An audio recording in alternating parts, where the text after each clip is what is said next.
Whoops.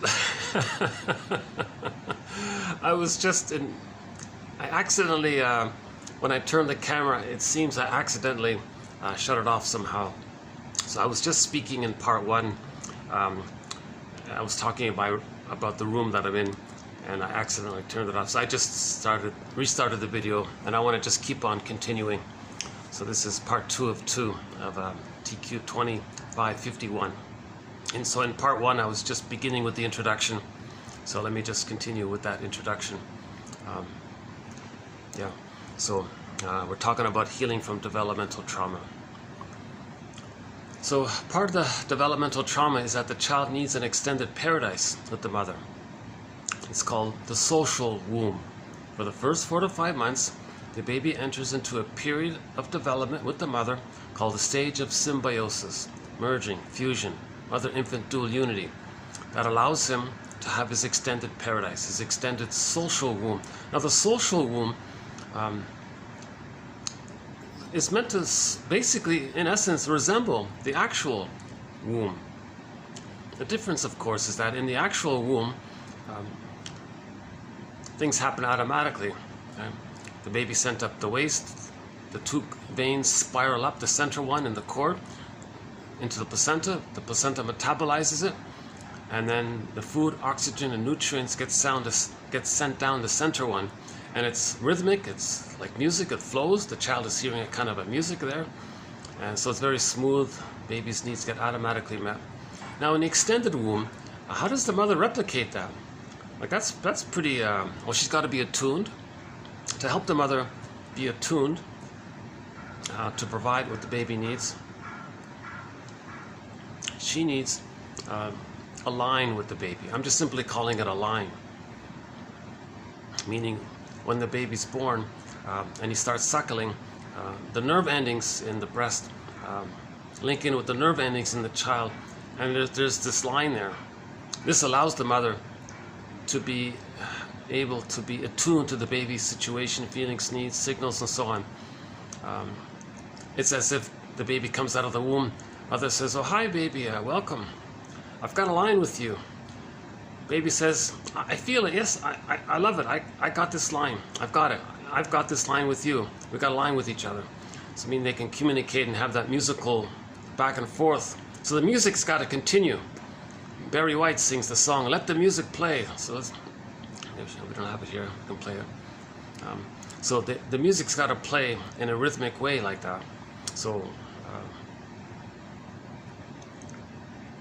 now part of this rhythm is that the baby wants to be accepted like he was accepted. The mother wants to feel, the baby wants to feel mother's presence for the baby. So if the mother is present for the baby starts to feel present to himself. If the mother soothes the baby can start to soothe himself. Because if the baby's distressed, the mother she has reverie, she's attuned, she can make the adjustment, feed. It's all baby-led. Whatever the baby wants, they get. Baby's uncomfortable, mother makes the adjustment. Baby wants a little this, a little that. Mother just automatically provides. So she sends down automatically what the baby needs based on that kind of rhythm like that, right? The jargon is entrainment or something. Klaus and Kennel they're on the same track or something. I prefer attunement. Now the baby's brain is malleable, and he's laying down the neural networking in his brain based on the interaction with the mother. So the line is, human connections lead to neural connections. Human connections lead to neural connections. So the way the mother responds to the baby, mother sees, hears, feels, soothes, okay, accepts, loves, then the child has this experience, these memories around it, and the emotionality around it, gets wired, gets laid down, and that becomes part of him. Now he does those things for himself. So the basic, that's called the holding interject, or the internalized good object constancy, some kind of cluster of memories that's now part of his mind. That's actually him now accepting himself. So he can soothe himself, see himself, accept himself. All the things that the mother did with the baby then does to himself, kind of thing, basically. So that's part of the extended social womb. Not only feeling safe and getting fed and all that, it's much more. It's emotional feeding. Oh, the crow is one of the companion animals. I don't know if you can see him there, but the crow is one of the companion animals to 1001 Windmills of the Mind. I always feel a little bit of I have a positive association with the crows since I started this project.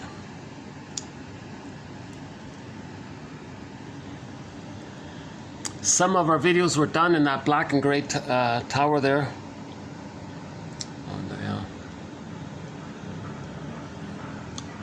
But most of the videos were done in this hotel. Almost all of the videos during the past 6 months have been done, spread throughout 3 hotels in this area.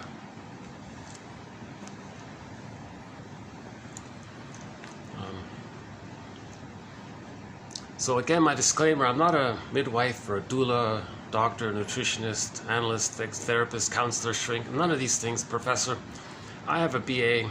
Yeah, sorry about that. I looked for a shrink to teach this material. This is like a second language. The psychoanalytic perspective, they call it like a second language because of the jargon.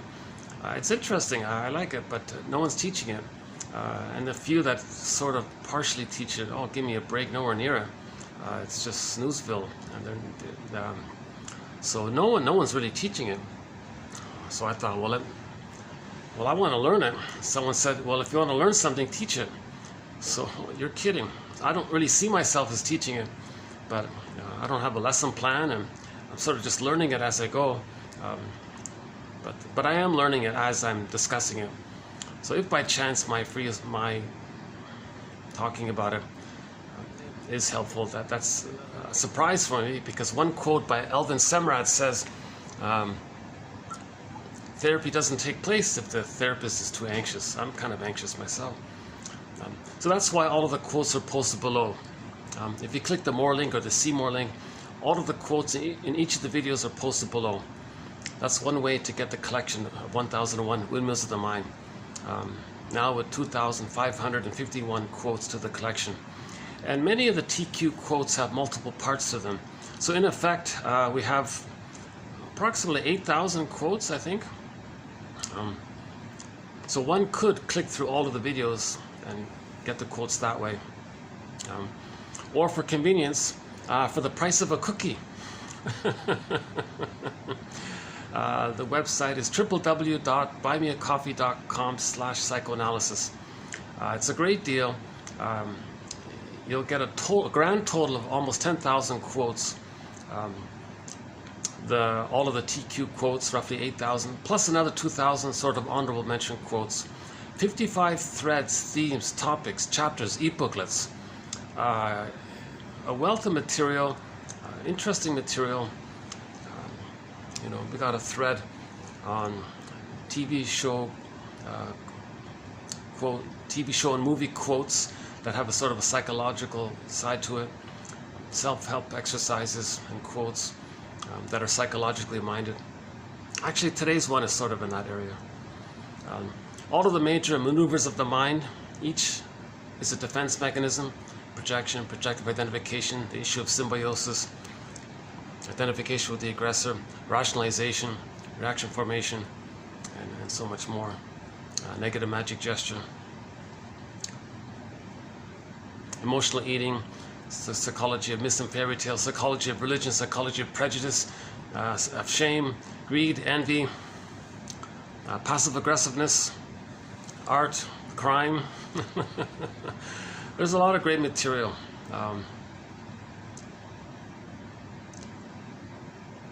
Yeah, for the price of a cookie. For roughly $4, $5 Canadian. And to the best of my knowledge, still, this is only the second time a collection of quotes from psychoanalysis has ever been really compiled. So it's a huge convenience. The first collection was done decades ago by a guy named Gregory Bauer in his book Wit and Wisdom in Dynamic Psychotherapy. But to my mind, that's just sort of a teaser to 1001 Windmills of the Mind.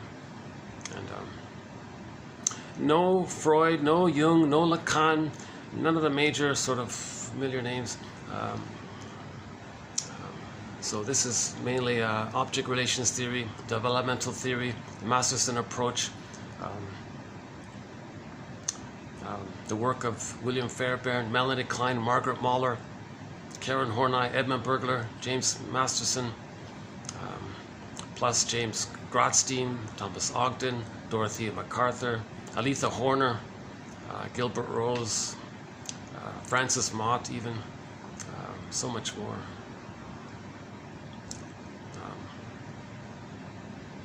So in general terms, we could say 1001 Windmills of the Mind is a continuation of the Masterson approach. The Masterson approach is developmental object relations theory, a synthesis of Margaret Mahler's theory about child development and Melanie Klein's theory about object relations. Object relations theory is the study of the internalization of interpersonal relationships. So the baby has an interpersonal relationship with the mother. He creates a map, stencil, schema, working model, blueprint, some kind of architecture, some kind of endopsychic structure. That's what we want to look at, this inner world. What kind of structure, what kind of model does the baby make based on his deep psychological imprints, because the emotionality of his burning memories of what happened, he creates like a model there. We need to understand this because he's going to go through life constantly replaying what caused that with the fantasy that he can get a better model. It's called repetition compulsion, another major thread, repetition compulsion. Paul Levy-Russell starts us on that with beginning with TQ 2119, very good quote. In most of the introductions to these videos, I sort of talk about repetition compulsion, how we repeat symbolically in the present what happened in the past, the fantasy that we can change the past. I know. So we spent some time on that, the different forms. Actually, the last video we also did it.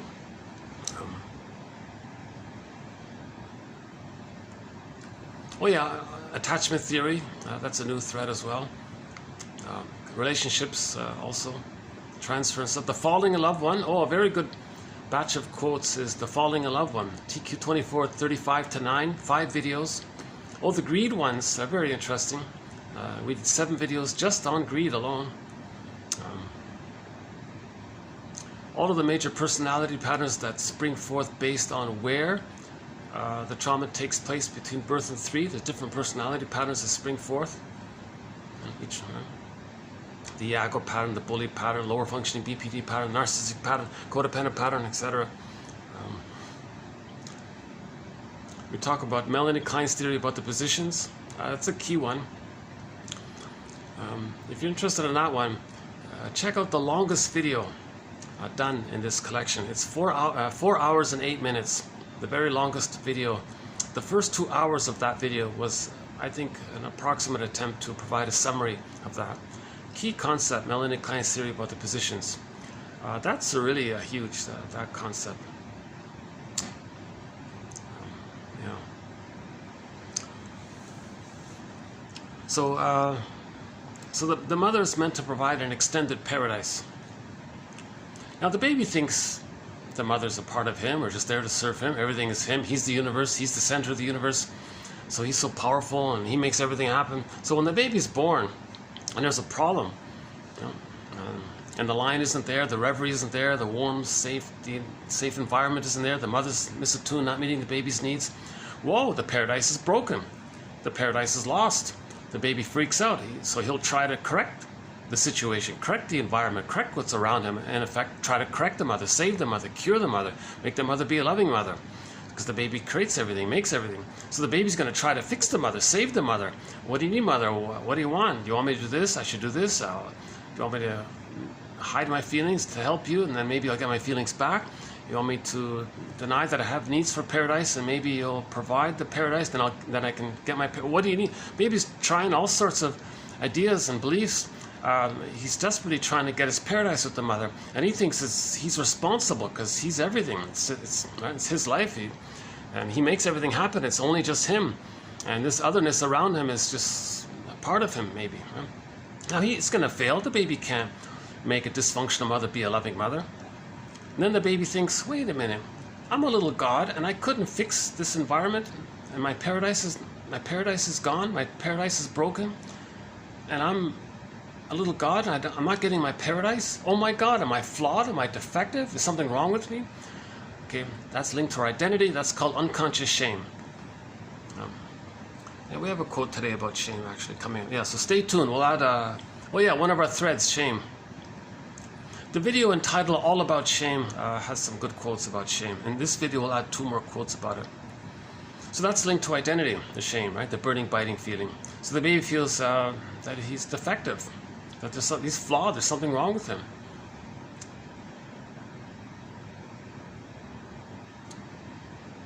Insult to injury. In order for the baby to relate to his mother, first of all, he's going to feel angry that the mother's shaming him, but he doesn't want to relate to an angry mother, shaming mother. So he'll just he'll make up another mother, a good mother. So he's got to make it up that the mother's good, even though the mother's hurting him. That's called the splitting mechanism. Okay, so now the mother must be seen as okay for him to feel safe enough just to feed and take in the powder stuff or the misattuned feeding. So the baby's got to make it up that she's good. Now the child thinks, okay, well, because I'm flawed, and to account for how she's good and I'm feeling so bad because did I do something wrong on top of it? Unconscious guilt. He thinks he did something wrong, committed some kind of invisible crime. That's what that whole story, the trial story by Kafka, Franz Kafka, was about. And in the story, the guy was guilty. He didn't know why. No one told him why. He was searching around some bureaucracy thing. What am I guilty of? Oh, come back later. We don't know. Come back tomorrow. And he's freaking out because he was told that he's guilty of something, but no one tells him what it is. So that was a symbol or a metaphor for the baby feels he did something wrong. Fairbairn calls it the moral defense. The baby's going to be like a little judge. The baby's going to say, okay, well, if mother's all good and I'm feeling kind of pain, I guess I did something wrong. He just makes that kind of like judge-like decision called the moral defense. So the baby begins with the mindset of I'm not okay, you're okay. He's flawed, he did something wrong, he's no good, mother must be seen as good. So that's the mindset of I'm not okay, you're okay. The theory is all babies begin with that. I'm not okay, you're okay.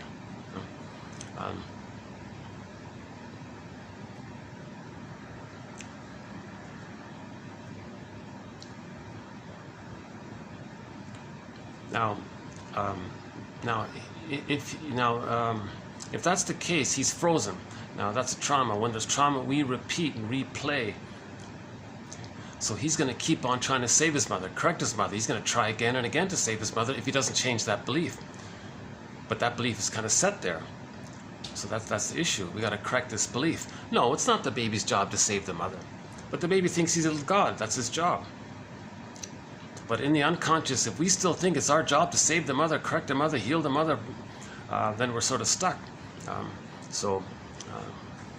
In the attempt to, I guess let's back up. So when there's trauma, we repeat it. Mother shamed the baby by not meeting the baby's needs. He was shamed. He felt okay. So he lost his golden ball.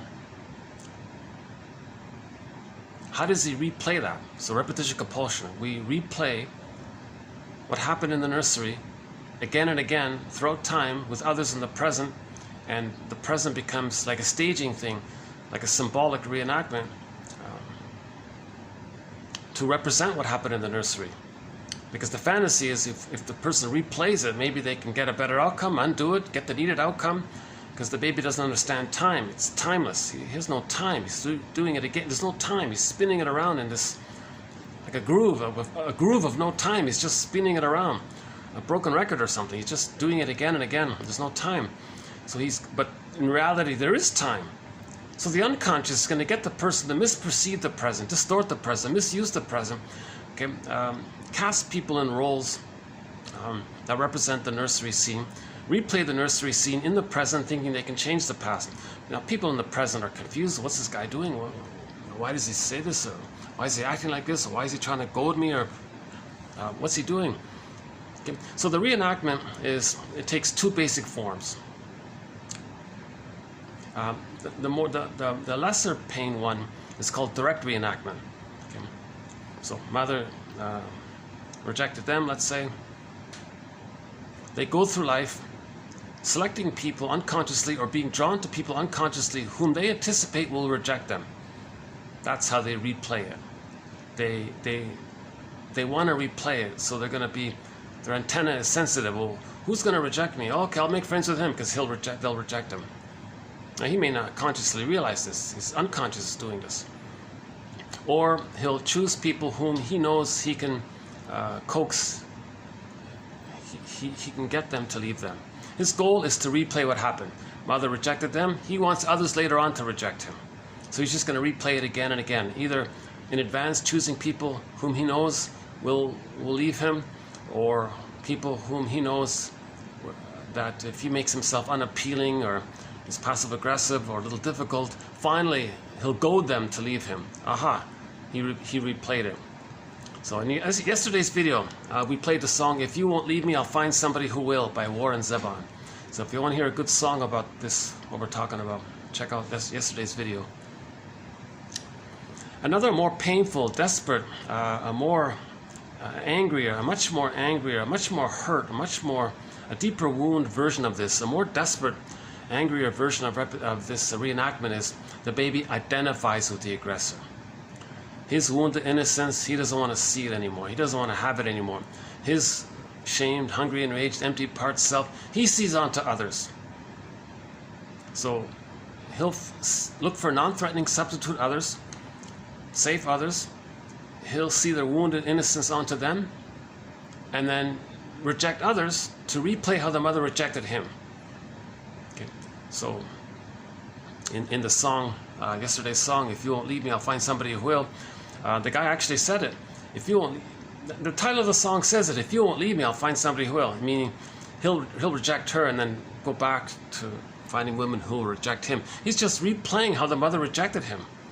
You see, either he gets women to abandon him, or he does the abandoning to replay how the mother abandoned him because he imitated the mother. It's called identification with the aggressor. That's the much more painful situation, identification with the aggressor. Identification with the aggressor. You see, remember, babies begin with "I'm not okay, you're okay." If the baby gives up the truth of his identity and sees his woundedness, his not okay, his wounded, vulnerable, tender, painful inner child emotionality, and rejects it and sees it onto others, his mindset will be, well, others are not okay. Meanwhile, he identifies with the aggressor because the more the mother is shaming the baby, the more he's going to cling to her, the more he's going to need her. The more the mother's love is unavailable, the more the baby needs her. So he develops an adhesive identification with her. He's going to stick to her like glue. It's called an adhesive identification. Stuck in the target of a negative union with the mother. And it crosses over into identification with the aggressor, where he becomes a caricature of her. He becomes just like her. That's a very desperate situation for a baby to just absorb the mother as his identity. Now the mother was seen as all goods, right? And powerful and all this. So that's the mindset, "I'm okay, you're not okay." Again, if a person has the mindset of "I'm okay, you're not okay," that's the severe trauma.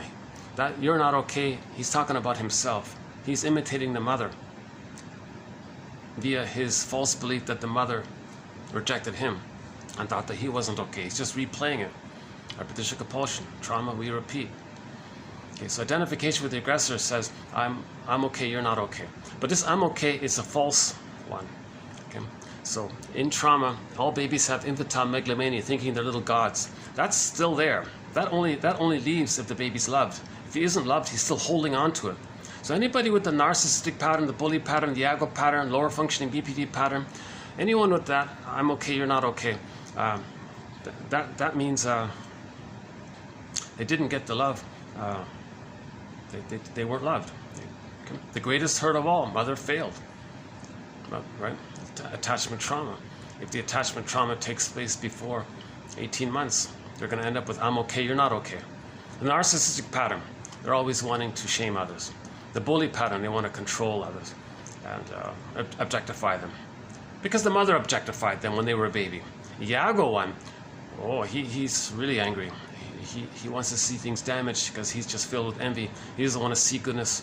So we talked about those patterns. So those are the three stingers. There's others, but for the time being, so we're calling them stingers. So the narcissistic pattern, stingers, sings the song "Find Me Somebody to Shame" to replay how the mother shamed them.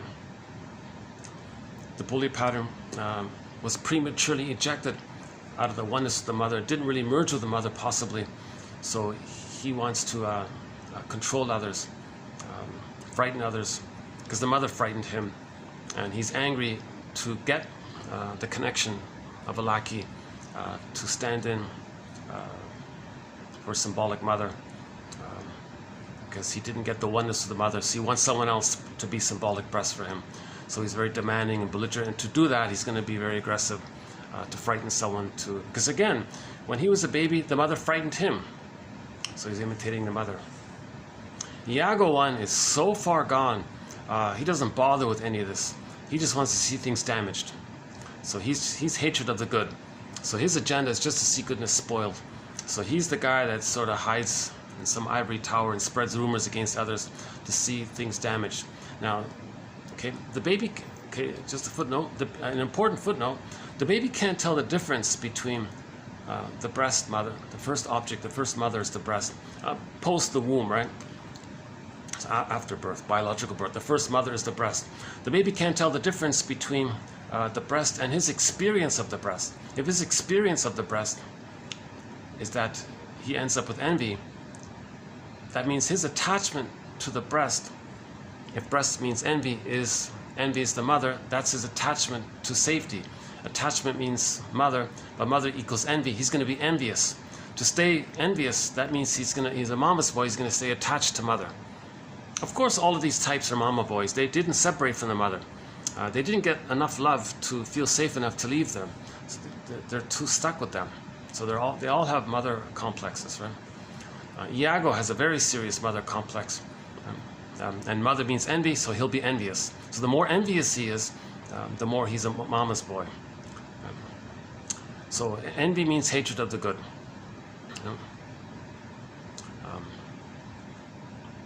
Now, envy means they don't want to see goodness. So to not see goodness, they want to see goodness damaged to remove the source of envious feelings. So the Iago pattern is to sneakily, very passive-aggressively spread rumors and traps and lies and does these covert little things all the time, get others against themselves, then things are damaged because others want to control, and he wants to control, he wants to shame, he wants to get those people to control and shame, then things are damaged.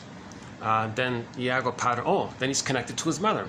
The more he damages goodness, the more he's safe with his mother. Envy means mother, and so he'll keep on being envious because he never got the love to, or he never mourned, or he hasn't begun the process to leave the mother. It's hard to leave the mother with no memories of having been loved by her. That's called the hero's journey of midlife, or the second journey. Okay, the Odyssey, the Orestes, all of the heroes let's just stick with Chinan's work. So Alan Chinan collected 50 fairy tales that specified the midlife audit more specific, more clearly. So Alan Chinan compiled 50 myths and fairy tales specifically related to the midlife, like the Odyssey. So they're like mini Odysseys. Okay, once upon a midlife, in the ever after, beyond the hero and beyond the princess. That fourth one got renamed. It's called Waking the World. It's similar to what Robert Bly did with Iron John, but Chinan did a good job, pretty good job. He retells the fairy tales very clearly and provides his commentary on it. Roger Gould did a very good promotion for his work.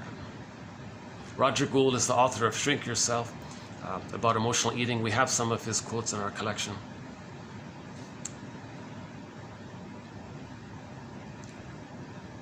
See, the crow knows all this. See, there's the crow flying by. He knows all this. Indigenous people, in their storytelling, say that there is a body of knowledge, there is a body of wisdom. It's around, like the crows flying around. It's always around, sort of thing. And the crows are quite conscious birds.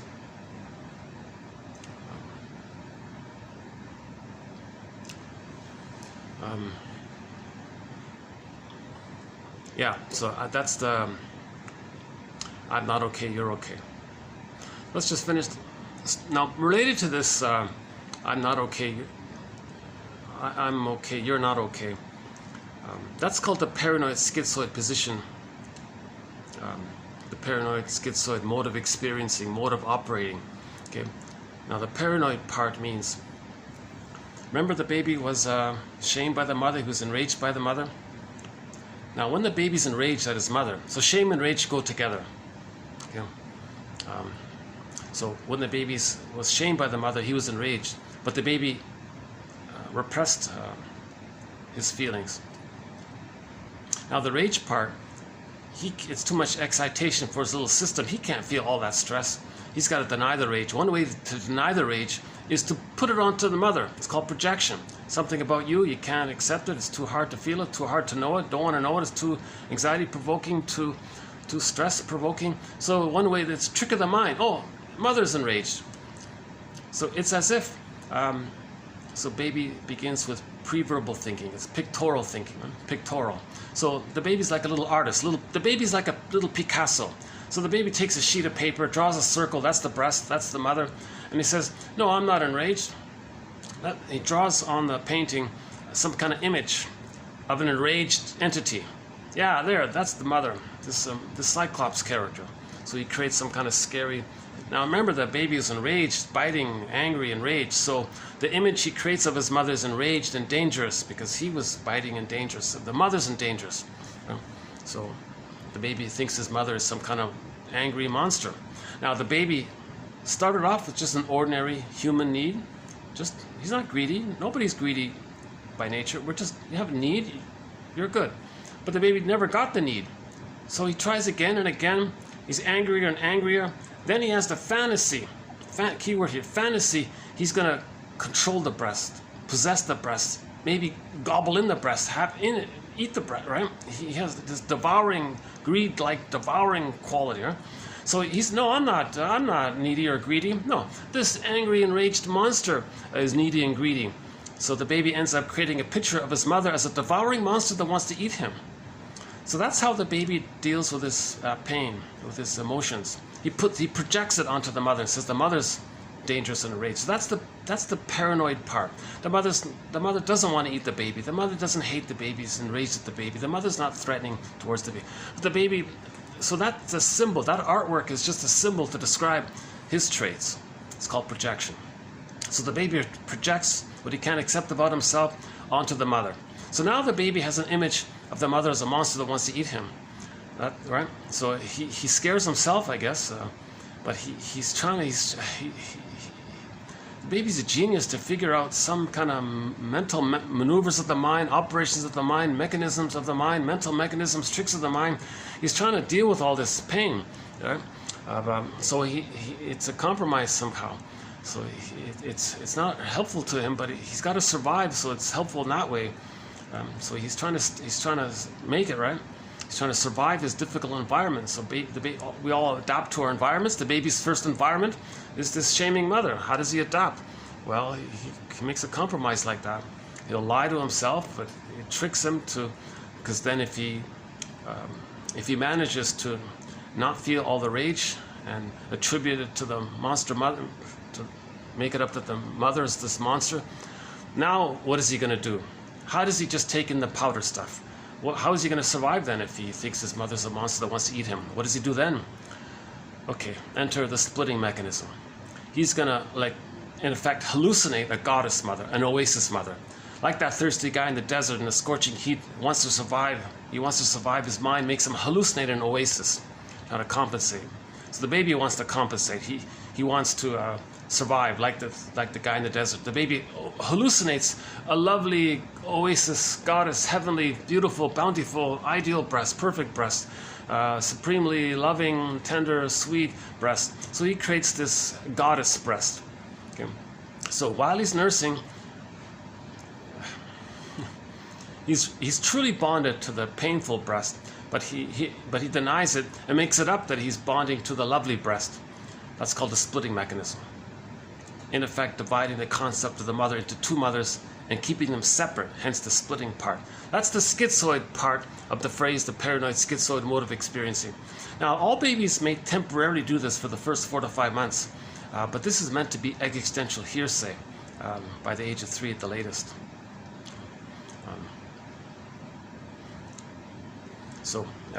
Now, this splitting mechanism, it's not just good breast, bad breast. It's ideal breast and, greatly devalued breast, right? But greatly persecutory breast or ideal breast. It's greatly exaggerated. Now, if the child is traumatized before 5 months, and it didn't get a chance to resolve, and that's in his template, that's in his memory system, that's his structure, that's his model. Okay, there's your either or thinking, all or nothing thinking, us them thinking. Okay, everything, things are seen as perfect or nothing, all good or forget it, useful or forget it, you're wonderful or you're terrible. Like these kinds of either or mentality. That's the baby. That's how the baby thinks and deals with his pain. One author puts it very simply: the more traumatized the baby is, the more he's going to see the world in either or, good or bad. He overly simplifies everything. Doesn't care about conditions or contexts or situations or reality. He can't do all that. He can't see the two sides of a situation. He can't see complexity. He can't see the reality of the human condition. He can't see people who have feelings and they're hurt, and he can't have any kind of broader, deeper appreciation of what's going on with people. He's still in that state. The baby can't, for example, the baby's nursing and the mother's not doing it right. The baby can't say, maybe she's having a bad day. Oh, maybe she wasn't nursed properly, so she didn't know how to do it. Oh, I'll forgive her. I'll still think she's okay. A little uncomfortable, but I'll handle. Baby can't forgive his mother. Baby can't do all that yet. That's what midlife is for. At midlife, we go back and do it. So check out yesterday's video. We played Bruce Springsteen's song, Independence Day, when he played it in Toronto. So YouTube, Bruce Springsteen, Independence Day, Toronto. Listen to the introduction to that song. There's a good example about forgiveness. But the baby can't do this kind of forgiveness. At midlife, we do it, right? Quote, Rosanna Deerchild, the more I learned of my mother's story, the more of a person she became. What were your parents' hopes and dreams outside of being parents?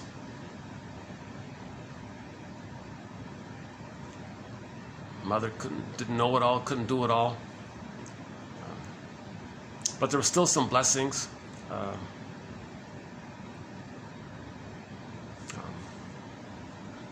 So understanding leads to forgiveness. So we want to we want to understand the psychology of our parents. What was your mother's favorite joke? That gives you a clue to the theme of her concerns. What were your mother's earliest memories? That's a clue. And your father to their patterns. What were their attachment styles? If the parents are traumatized, they're just replaying what happened to them.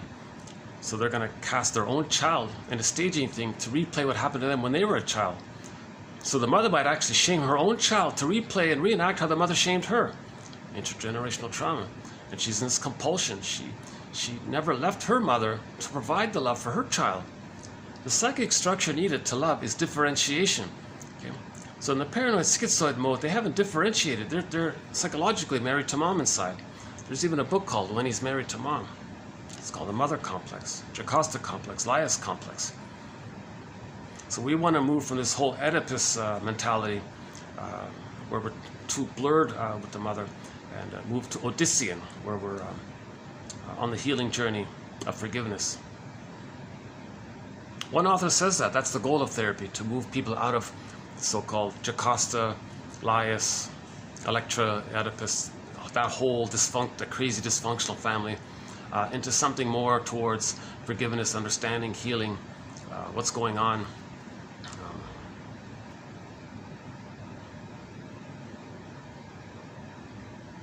The second journey in midlife. Facing these existential beliefs. The baby unconscious. Baby thinks he's flawed. No, he's not flawed. Baby did something wrong. No, he didn't do it wrong. The baby didn't create some kind of invisible crime towards the mother, hidden guilt. No, he didn't. We've got to face these things. We've got to face this issue of a very complicated situation. The baby has pleasure to attach to the mother, but he's being pained by her, but he's got to attach to her. The pleasure of attachment, but the mother's pain. He blurs it all up. Edmund Burglar's jargon for this is the libidinalization of pain and guilt and shame. Okay, so he's going to mix in, it's called the pleasure and displeasure phenomena, or the pleasure and displeasure principle. So to get any kind of pleasure, he's got to have this kind of displeasure. To sneak in some kind of an ounce of pleasure, he's got to create a pound of displeasure to get that 1 ounce of pleasure. You see, that's called psychic masochism. Burglar has a book called The Basic Neurosis. Interesting theory. One of our mentors, Edmund Burglar, that's just one of his theories, called the basic neurosis, called psychic masochism, where the baby blurs in his needed pleasure to feel safe with the mother, but it's all mixed in with the pain with the mother.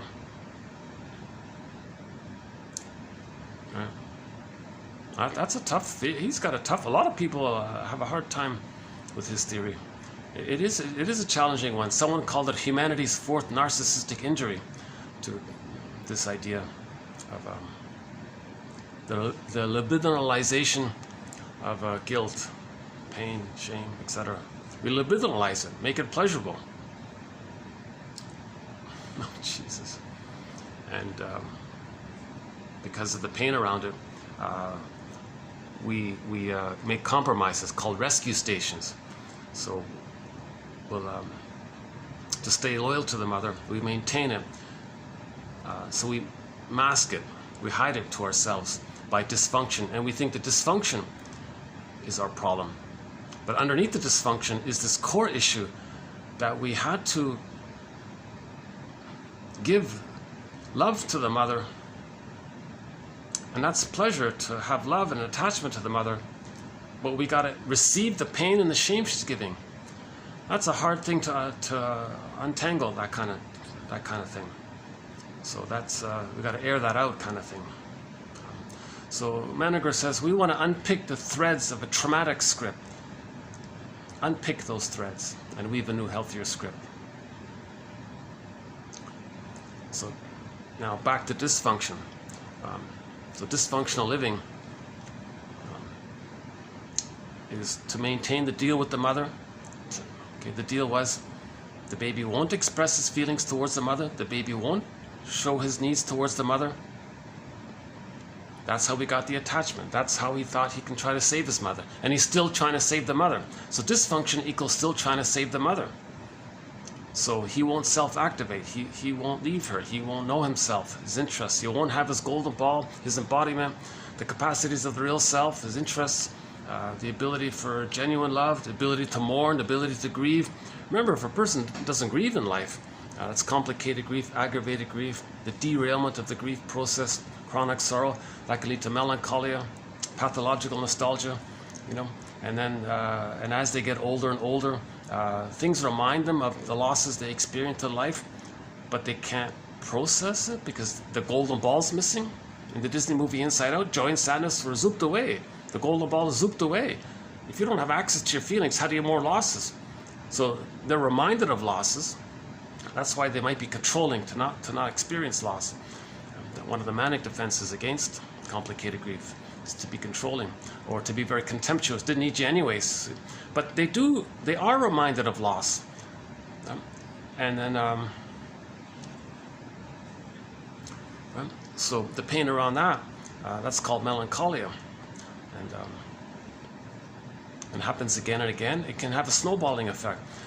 By late in life, they're not an elder, they're a curmudgeon, they're a bitter, sarcastic, stingy, grumpy, miserly kind of person or something. You feel like in eggshells around them. They bark easily, they're growling all the, like they're not elders, they're not giving, they're not sharing. They're just so embittered, crusty kind of people, right? That's because they never got back their golden ball. You see, so they never mourned. So that's huge. Another author says the goal of therapy is just to help people get their golden ball back. Meaning to mourn. When we mourn, we get the golden ball back. Okay. I think a quick image for this is the conclusion of the Disney movie Inside Out. Okay.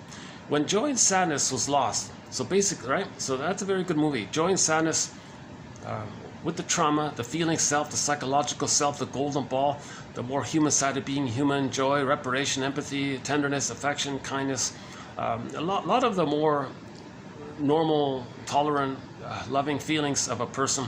With trauma, that gets all lost. Okay. Now, what was left at the console in that movie? The amygdala, fear and anger. And disgust was the third character. The physiological side of things, right? Distaste, the smell.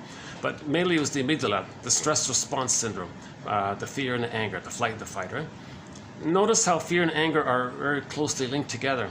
Usually there's fear first, but the fear gets so overwhelmed so quickly it just clicks over to the anger.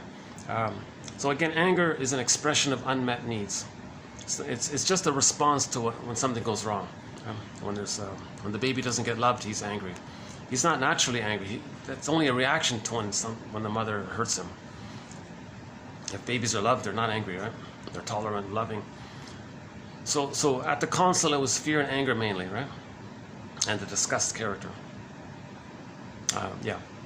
Now at the end, so joy and sadness was zooped into the non-reporting brain, the unconscious, the inferring mind, the bag we drag behind us, the shadow self, second self, secret self. Okay, we have all these metaphors for the unconscious, which discussed in other videos. So joy and sadness was in this other world, right? So we live in two worlds. They were in this other world, this unconscious world. Know thyself, know your conscious self, know your unconscious self. Okay. So when joy and sadness, okay, so when the protagonist went on the journey, she got older, got more experience. Joy, so she felt safe to allow her feelings to come back in. Now, in order for joy and sadness to come back to the console, remember they flew back to the console, but they were stuck. They were flapping on the windshield or something.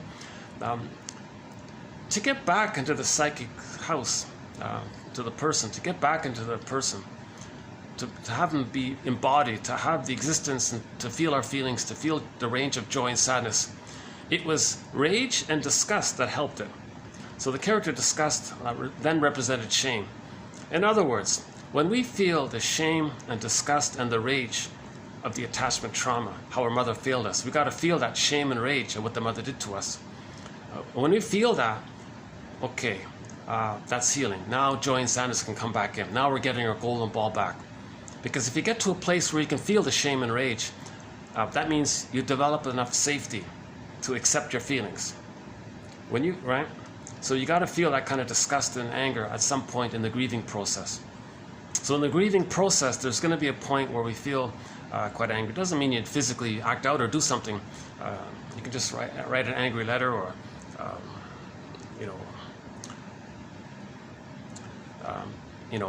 pick up the phone and try to say that to your parents, like, I didn't like what you did, these kinds of things. Because now you're healing when you direct the true source of your feelings to the parents, right? What happened? Now they'll deny it, they'll gaslight you, they don't know what you're talking about. So now that's part of the forgiveness, that they're so traumatized that they can't even offer any kind of reparation or apology to their own children. That's why we have the suggestion here that's been made already in 1001 Windmills of the Mind, that on Mother's Day and on Father's Day, they write letters to their adult children, explaining the first 3 years what happened. Adult children over 35, the truth will upset you free. Parents can help in the reparation process if they write these letters. Yes, it's uncomfortable, but it'll help in the healing process. The truth will upset you free. Adult children need the truth from their parents. That'll help. They may or may not forgive them in their lifetime. You can't control that, right? But you're doing the honorable thing to come clean and say like I didn't,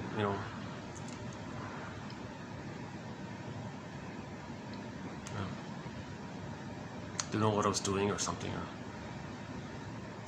no one taught them, and sorry what happened. Now I know how painful it is. And, I just want you to know what happened and all this. So on Mother's Day and on Father's Day, those are their days. They write letters to their adult children. They write letters to their adult children. We already celebrate them on their birthdays. See, ironically, on Mother's and Father's Day, the way it is now, you're hurting yourself, actually.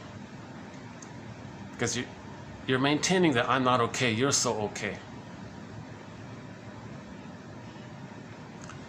That replays the original babyhood mindset that it's their job to please the parents, make the parents happy, make them feel good, make them comfortable and all. It's not the baby's job to please the parents and all that. Okay? And we're not talking about secure attachment style. We're talking about those with an insecure attachment style. But in North America, by one estimate, 90% of the babies in North America are not getting a secure attachment style. So we're not talking about the 10%, the lucky 10%, right? They end up with I'm okay, you're okay. They can become more like elders, and their relationships are like fine wine. In those marriages, they're not cat and dog marriages, and they're not paranoid on each other. They're not trying to coerce the partner to be the good parent that they never had, and the other partner is doing the same thing. See, and they're not competing to see whose childhood they can recreate. You see, they're not doing these kinds of transference activities called transference love. Oh yeah, and at the end of this video, we'll play a song about transference love. So we'll add a new song to our collection. I just found it this morning.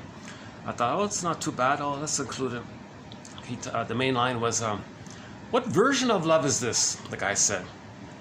So we already played Mind Games by Triumph. The main line was, they should have known it from the start. It's a game of broken hearts. And we played Street Heart's song, what kind of love is this? What kind of love is this? Now in today's video, we'll add the line, what version of love is this? Transference love. So check out the end of yesterday's video. We played Love Hurts sung by Dan McCafferty. It's not Love Hurts, it's Transference Love Hurts. Okay, there's emotional unfinished business with the mother, so we transfer that onto the partner, and now the partner, the fantasies that the partner in the present, we can somehow hope that they could be, that they should be, that they can be the good parent that should have been there in the nursery. Oh boy, right? No partner can do that. There are no time machines. Another person's doing the same thing. So those marriages rust out, become sour milk. Usually, hostile dependent, passive aggressive. Because they're both saying to each other, you change. No, you change. You be the good parent that I needed in my childhood. No, you be the good parent that I needed in the childhood. No, you do it. See, they're both competing like that. They're not conscious. They're both in the compulsion to change the past. See, so the unconscious doesn't understand time. So if they're doing this unconsciously, that's why they're sort of dysfunctional. That's what dysfunction is. You're unconsciously replaying the past and the present. That's dysfunctional. You're still trying to change the past by replaying the past and the present. So the present is a symbolic of the nursery, right? So the partner in the present is a symbolic representation of the parent. And cognitively, you know your partner isn't your parent, but emotionally, you don't care. Emotionally, you're going to react and relate to them as if they are the parent. We're the parent in the nursery. And they're doing the same thing, kind of thing. So the present is sort of like a symbolic staging of the nursery scene. Now all this reenacting is a mirror to see what happened in the nursery. All of this, every time we replay the childhood interaction in the present because of the pain we're feeling, that's called the presenting past. It transfers and reveals the past. the movie Greenberg, from our thread on movie show, TV show and movie quotes from the movie Greenberg, the therapist said to the guy, quote, "You have trouble living in the present. So you dwell in the past because you never really lived it." Unfinished business. He's still living in the past. The present is just symbolic of the past. He's not living in the present. The present is just like a staging, symbolic fantasy of the past, I guess. Just still stuck in the past. The present is the past all the time. He's not enjoying the present, so he's dwelling in the past. It's called pathological nostalgia, or complicated emotional unfinished business with the mother. Seeing people in the present in your fantasy as your mother, and you have unfinished business with your mother, and you want the person in the present to be a symbol of your parent, and you think you can replay the problem with the parent with the person in the present. It's not going to work. That's hugely dysfunctional. It's a waste of time. But the positive intention is that the person gets to see what happened. They create a mirror. It's experimental recollection. We are repeating the past and the present because we're trying to remember. Again, look to yesterday's quotes. We had that in there. They're trying to remember. Actually, the quotes from yesterday were not too bad. There's some good quotes in there about transfer. Experimental recollection. Russell says, we repeat because we lost memory and feeling. That's why we are repeating. We're searching for memory and feeling. We're repeating the past and the present to find memory and feeling. Finally, when we get them, we can stop repeating. That's why we're repeating, because we don't have memory and feeling. Okay, we lost our golden ball. That's why we are repeating in search for our golden ball.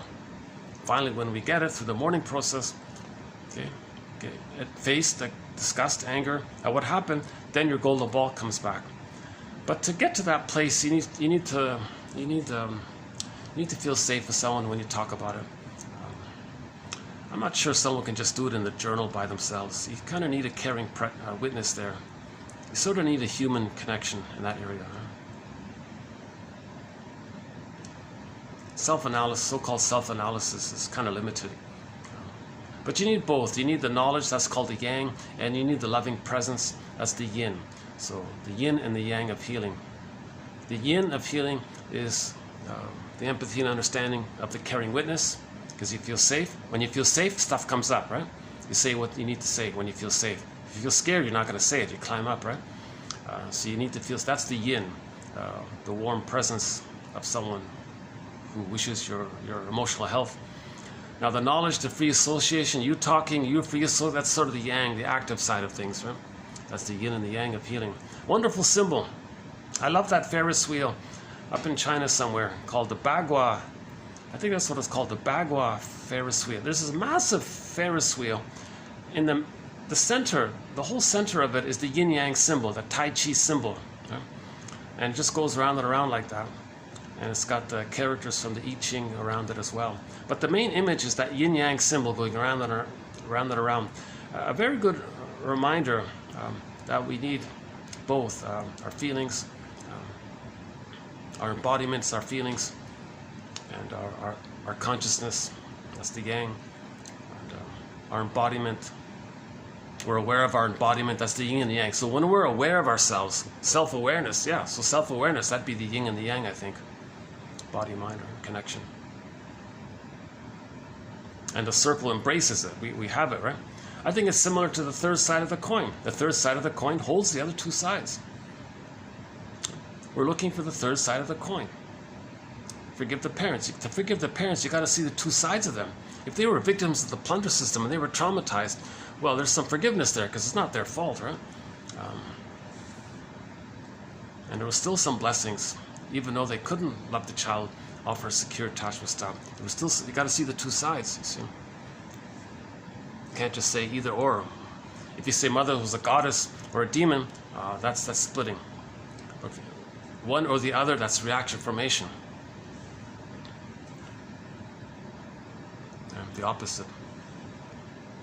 You got to hold the two sides, not do an either or thing.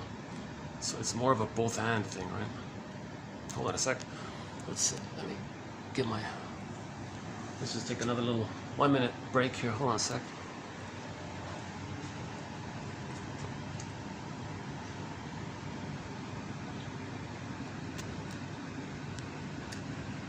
Yeah, finally the haze and the smog is clearing up a little bit. It's still there, but it's much better now, yeah. Geez, for almost 2 weeks, you could barely. The air was really rough here. Now it's clearing up, thank God, yeah.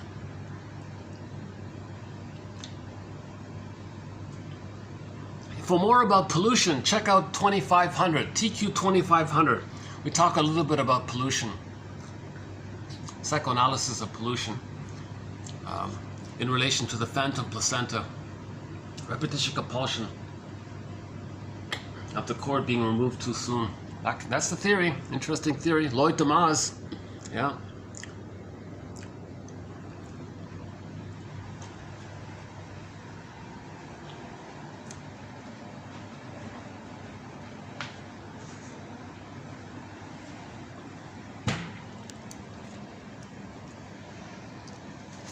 Maybe I'll start in on today's quotes.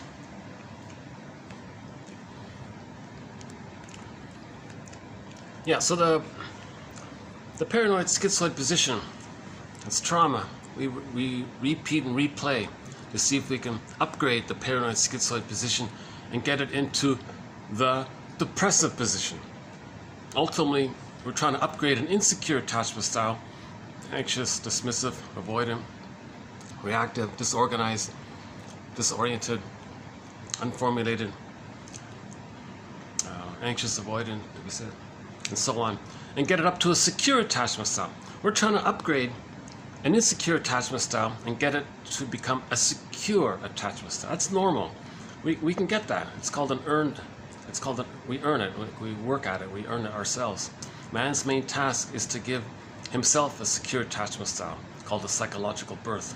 Man's main task is to give psychological birth to himself if he didn't get it naturally. If he's frozen with the rest of development, stunted development, the derailment of development, right?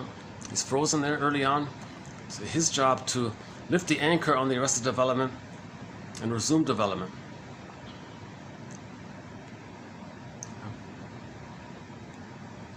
So part of that is to move from the paranoid schizoid mode of experiencing to the depressive experience.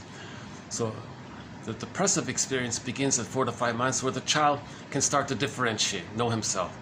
Now, as the child is differentiating and knowing himself, now the mother mirrors the child more, in the sense that she sees that he's kind of unique now. Mother goes, wow, nature's greatest miracle. This child is kind of unique. He's not me, not the father, not me. He's got a uniqueness about him. But nature's greatest miracle. No one ever, throughout all of history, was there ever anyone just like that child? That's for everybody to think, right? Nor in the future will there ever be anyone exactly just like that person. That's pretty rare, very rare. When something's rare, it's valuable, says Ogmandino in his poem, Nature's Greatest Miracle, in his little pocketbook called The Greatest Secret or something. Scroll mark number 4. That's not a bad little one. The scroll marked number 4, Nature's Greatest Miracle, the first part there. Or Virginia Satir's poem, I Am Me. So the mother sees this uniqueness, the child feels it and sees it. If the mother sees and accepts the child's uniqueness, his mystery, the child can accept his mystery and uniqueness himself. There's his existential self-esteem. If the mother accepts the child's selfhood, the child can then accept his selfhood. The capital I, they call it, right? The ontological self, the psychological self, the feeling self. If the mother accepts the child has a feeling self, ontological self, psychological self, the child accepts that in himself, that self-esteem, because he gets the self. Now those prior ones in the paranoid schizoid mode, there's no self-esteem there, because there's no differentiation. Differentiation is needed to have a self, hence self-esteem from having a self. What they have is called the false self, the grandiosity, chasing the glorified image of them still being little God, the entitlement, like the baby was entitled. Now the baby could send out the waste and still get the goodness. In the paranoid schizoid mode, they do the same thing. They're hostile to rude and they still want to be seen as good. They're always tricking people to admire them for doing something awful. They're still in that babyhood mode of sending out the waste and wanting to receive the goodness. Doing that is a mirror that they didn't get it. You know? If somebody does awful things and presents it in a way where they want you to admire them for it, That's a mirror that they didn't get the natural, that those needs met. They didn't get those needs met early on. So they're stuck there. That replay is a mirror to see where they're stuck, basically. You see a fair bit of that. Somebody does something awful and they talk about it as if someone else did it, and they want you to admire how they know so much about it or something. And you admire them for their knowledge about it. They're hiding that they did it, and they trick you to think that they're like protecting you from the awful thing that they did, but you don't see it. That's the cake and eat it too thing. They did some wasteful thing, and they want you to receive admiration for it. Okay, so the baby sends out his waste elimination in the court. He gets down the love. In the nursing period, the baby sends out his distress. The mother responds with loving goodness. So if things are frozen, if there's a failure in there, mother failed in that area, later on they're going to try to recreate that with the fantasy that they can change the past. So somebody lying like that, tricking people, their fantasy is that they can change what happened in the nursery, what happened in the womb maybe. No, what happened in the nursery. Usually it goes okay in the womb, right?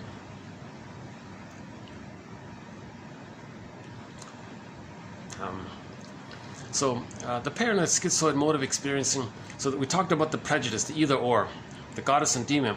That leads to the prejudiced personality. They're going to see things in either or terms all the time. Us, them. So all you have to do, so the plunder system is very based on this, because they say we want the stuff. So okay, one of the manic defenses is greed, right? Envy. A whole other area, right? So if the baby didn't get the positive maternal experience to take in, you try it again and again, the greed is there, right? Now, symbolic. In the present, the world is symbolic breast. He wants to gobble in all the goodness. Nothing in the present you get can be the transformative, loving breast mother from the nursery. It doesn't work. But you get a blip of serotonin. When you possess something, you feel a moment, the mammalian part of the brain perceives that as the person being a little extra safe. When you feel safe, you get the feel-good blip of serotonin. So it can become a little addictive that way. So greed can become addictive that way. It doesn't change what happened in the nursery. Repetition compulsion doesn't change what happened in the nursery. Another very good quote in yesterday's video about that, how it's all symbolic. Huh? So greed is the repetition compulsion of the failed nursing experience.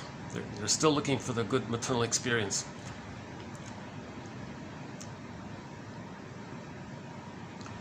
Now, in the case of trauma very early on, the envy is the driver of it. So the envy says, well, I don't care about the greed because, fine, I'll get a blip of serotonin. They just notice that greed destroys. So envy says to greed, hey, greed, go ahead, do your thing, be greedy. Now, greed is just an automatic attempt to get the goodness for the nursery. It's just an automatic thing. But the greed says, oh, I don't care about that. But if greed's going to destroy, fine, go ahead, be greedy. So greed is like a tool for the envy. And a famous short seller went on camera about, I guess, 2 months ago. He said the short selling business, the plundering the planner, the short selling the planet. He said short selling business is all driven by envy, not greed. Greed is just a tool. Greed is the Trojan horse for the envy. Because remember, the baby perceives the mother as envy. The baby's experience of the mother is envy. So that's his attachment to the mother. That's his safety to the mother. So being envious is safety. So he feels safe when he's envious. So a person is repetition compulsion. They want to see goodness damaged. That's the connection to the mother.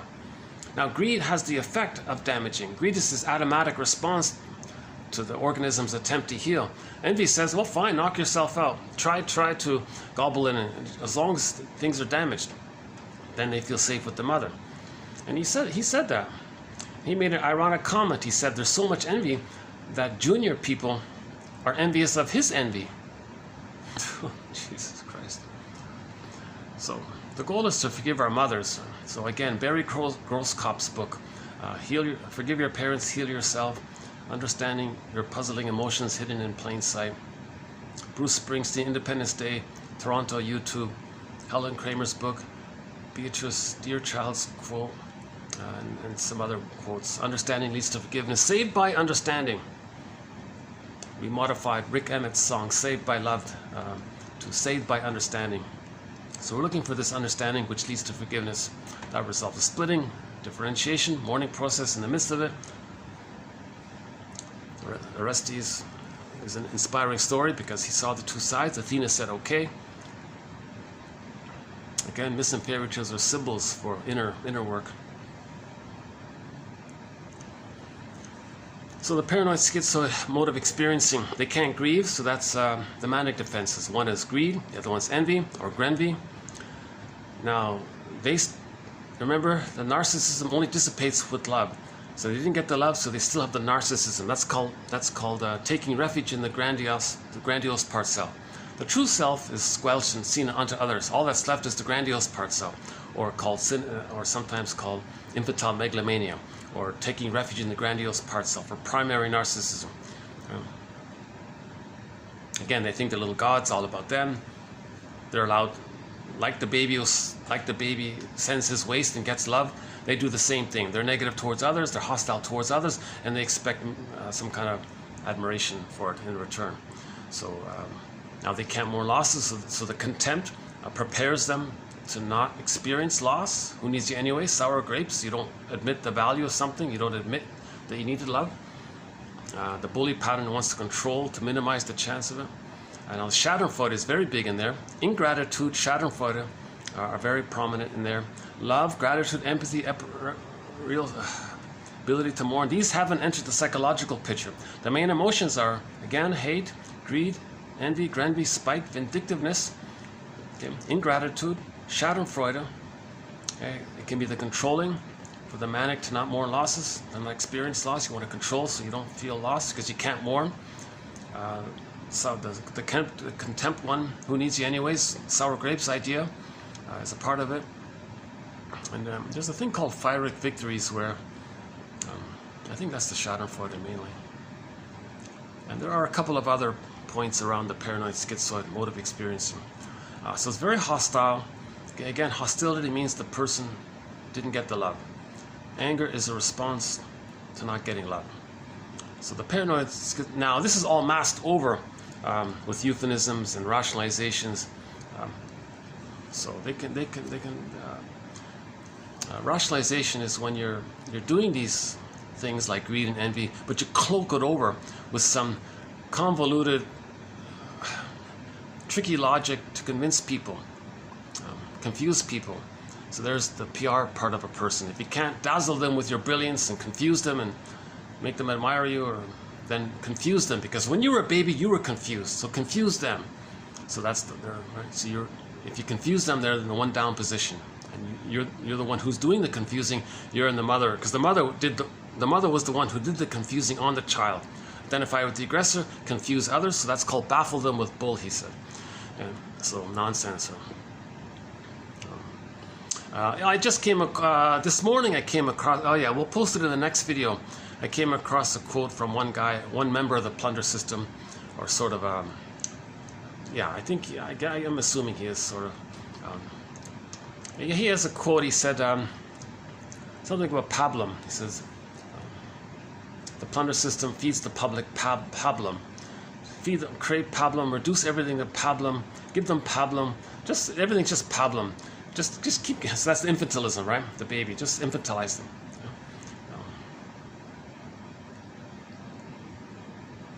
Because they have identified with the aggressor. Identification with the aggressor is their attachment to the mother. If they're attached to the mother, that means they never got the love from her to leave her. Anything other than I'm okay, you're okay, anything other than a secure attachment style, anything other than being an elder late in life, anything other than that is trauma. By the way, oh yeah, let's begin the quotes here.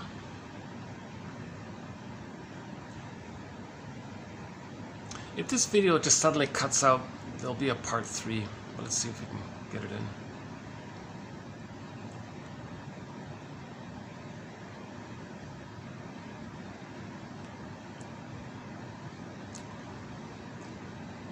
With the depressive position, then we're good. Once we get into the depressive position, if people can get out of the grandiosity, the infantile gods, right? That one there. the greed, the envy. One with the mirroring, with these quotes and theories, that's like a mirror. Then they can talk about it. Then they can start to feel. Then once they start to feel, okay, they're healing, they're good. Feeling is healing, right? Once you get on the feeling track, then they're on the right direction. We're looking for feeling. Remember, when there's trauma, we lost our feelings. We lost our golden ball. That's feelings. We repeat and search for feelings. Okay. Now these quotes and the psychoanalysis, it helps in this area, I think. So-called mentalizing things, processing things. Now in the beginning, these quotes can be just sort of like ideas, but that's okay. It's just it's a stepping stone. Because some of the ideas can sprout and then it can lead to feeling. When you feel safe and you think about a quote, when you feel quiet and safe, oh, that's what that quote meant. Then you might feel something, you might tear up or something. That's what that quote means. That's why therapists say they always want to create sacred space. Oh yeah, today he said it here. You want to create sacred space. The therapy is that dynamic in the quiet room and the ritual that's meant to create a safe space. If the person feels safe, then they'll bring up the shame and the rage. Then they'll bring it up and get the golden ball back. But you need to feel that safety called the sacred space. Therapist is a secure base, safe haven, and you have the space with the therapy ritual, regular timing, a regular routine, a nice room, quiet room. The attitude of the therapist is compassionate neutrality. Why don't we just begin here? Once the therapist's compassionate neutrality gets short-circuited and is replaced by side-taking, the lesser valued part, he's talking about couples therapy, so that this couple went into therapy, couples therapy. If the therapist picks sides, it's going to fail, right? He's got to have compassionate neutrality for both of them. Once the therapist's compassionate neutrality gets short-circuited. Okay, let me, hold on a sec. These quotes here in today's video, 2551, all come from some kind of professor of psychology who did some therapy on the side, some couples therapy on the side, or group therapy on the side. And he retired, 90 years old guy. Just before he retired, he wrote like a little mini book, just commenting on some highlights of his career. So it reads like a self-help book, basically. It's not really deeply psychoanalysis. It's more like a general counselor kind of idea. But they're not bad. I thought, okay, let's pluck out. What do we got here? 1, 2, 3, 4, 5, 6, 7, 8, 9. Whatever it is, 9, 10, 11, 12, 13, 14, 15, 16, 18. So I've got 18. So I plucked out 18 little sentences from his little mini book to create 2551. So 2551 is 18 sort of little ideas, self-help ideas by a guy named Jerome, what's his name again? Jerome Gans. I listened to a portion of an interview he gave on a podcast. The guy is in his 90s. He's all drugged up. It was hard to hear him. I couldn't listen past 5 minutes of it. So I don't know if in his life if he was a good therapist or not. Part of me thinks maybe he was maybe just. I don't know. But 50 years of therapy, he came up with some. He wanted to share along some of his highlights of his career. So these 18 quotes you're going to hear sort of approximate the general highlights of this gentleman's career, being a professor of psychology at some college, or I forgot where, and his sideline work is helping couples and groups. So his first point here was, in couples therapy, the therapist has to be neutral. He can't take sides. There's going to be a huge temptation to take sides. He said, yeah, one of the reasons was, he said that women are more articulate, they're more emotional, and so you're inclined to take the woman's side, and because she's expressing things and you're learning things from her. So the guy's not as articulate, and so the therapist has to resist that temptation to take sides like that. He said, oh yeah, if the woman is a therapist, she's going to side with the woman often because she had experiences with the woman. If it's the guy, he may side with the guy. So it's very hard for therapists to stay compassionately neutral to the both.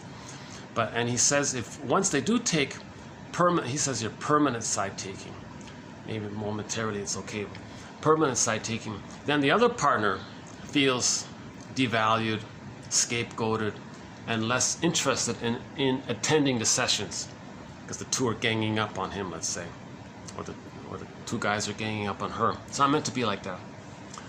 The therapy, if that happens, if the therapist does take sides, the therapy may end and the marriage may be put further in jeopardy.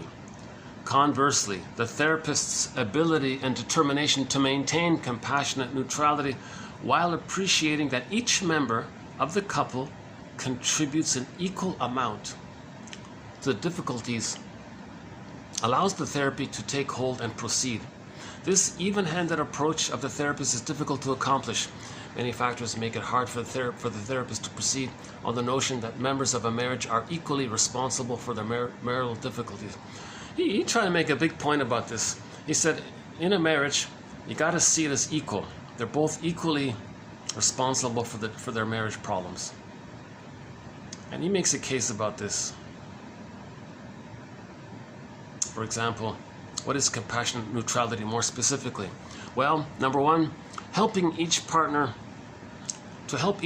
feel understood, respected, empathized with, feeling touched by each partner's story, and failing that, trying to understand why. Indicating an interest in collaborating rather than just doing something for them. Remembering that couples originally got together because they found qualities in each other that they valued, and inquiring about these qualities. Keeping in mind that partners complain about each other because they are not receiving the emotional responsiveness they need. Appreciating that some of the deprivation that partners experience at the hands of each other actually existed in each of them before they met and were attracted to each other. Entertaining the possibility that in marrying, the partners unconsciously hoped that this institution would be the solution to feelings of childhood neglect or abuse. Yeah. So people get married, they hope it's going to heal their childhood, but they're not conscious of it, right?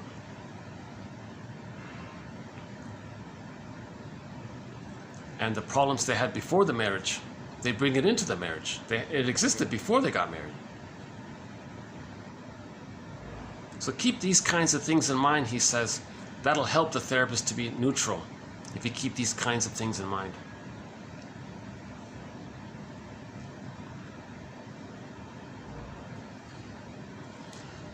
Next one here. Quote, I've noticed that almost all of what you've told me is about things outside of you. Yeah, that's a defense mechanism. It's so hard for you to focus on yourself. So what you do to soothe yourself is put it on me. What do I have to do with it? What does outside things have to do? You're avoiding what you're feeling. It's a defense mechanism. Blaming, avoiding, talking about the weather all the time, intellectualization, things outside. I remember one guy said, he complimented a therapist's tie. What does my tie have to do with this? What does my tie have to do with your problems? Another one here, quote, the client was being very vague. The therapist said, could you be a little more vague? So he was doing a little improv thing there. Oh, you're vague. Oh, could you be a little more vague? The client's vagueness, though, on the other hand, reminds us at some basic level of the uncertainty, doubts, and confusion which reside within. For example, if some authority were to ask us to list the exact causes of all dysfunction, we ourselves might be vague.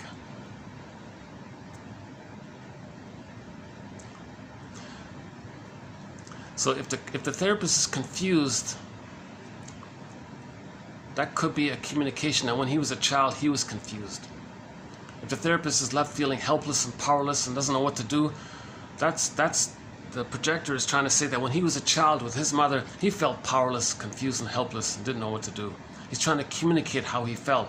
So one quote said, the therapist said, okay, you're letting me know what it was like having the mother that you had and how it felt being with her, because you're recreating this whole thing here with me. Okay, that template, he's just replaying it. The template we create, we replay it to see the template inside out. As beloved, so below. We're trying to face this and heal this traumatic script, update it to a secure attachment style, where there's differentiation, concept of the self as whole, concept of the other as whole, like two tennis balls. Not this blurred thing all the time. Things are all over the place. We want to heal the fragmentation of the soul.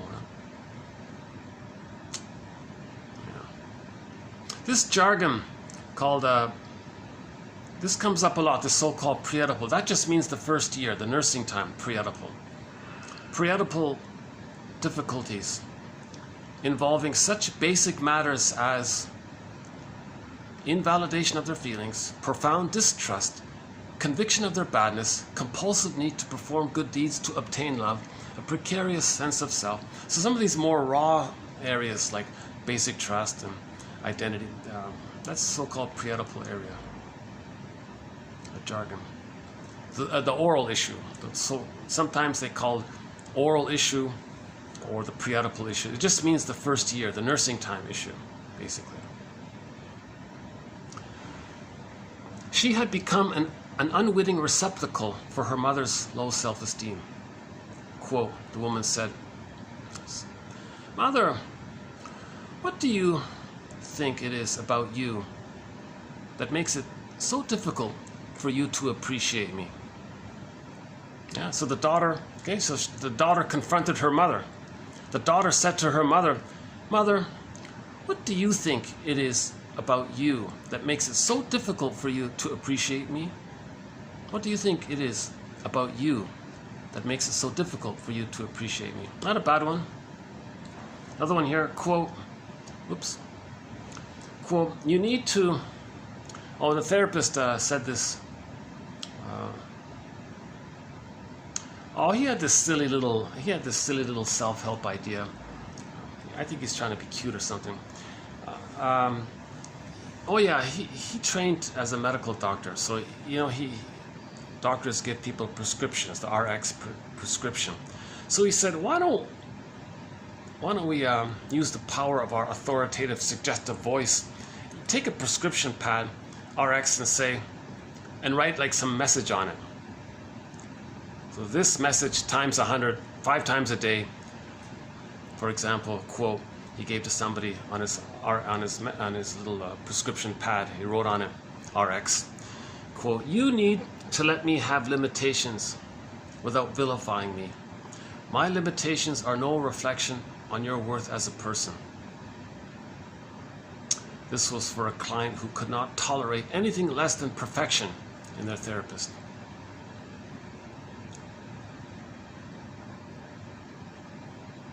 He had some other examples there. And he said if the therapist isn't a medical doctor, then they can use it on their letterhead. It reminds me of, we have some quotes from the self-help book. "Talk to me like you're somebody you love. Talk to me as if I were somebody you love." Couples therapy thing. It's not bad. We have a few in there. "Talk to me as if," so she held a little placard there to the husband. He was all angry. "Could you talk to me like I'm somebody you love?" And she had a whole bunch of them. This was sort of something similar. Okay, next one here. I told her that I thought of the therapy as a process in which I was trying to apply Jergens lotion to her incredibly harsh and punitive superego. Before going on one vacation, I gave her a bottle of Jergens lotion, which served the function of a traditional object. Okay, it's not so bad. So the inner critic is pretty harsh. The punitive superego, the inner critic. The inner critic, I'm just temporarily going with the idea that the inner critic is the memory that we didn't save the parent. So if a person wants to be happy, the inner critic says, hey, wait a minute, you want to be yourself? You want to know yourself? Well, for you to know yourself, you needed the love from the mother. But to get the love, it was your job to save her. Did you save her? No, I didn't. Guilty. Ugh. That's a very harsh, punitive superego, always reminding the person that you didn't save the mother, and that's why you can't be happy. That's why you can't be mourned. That's why you can't enjoy life. That's why you can't have abiding love in relationships, because the superego is always reminding you that you didn't save the mother. Let's say the person wants to do something for themselves.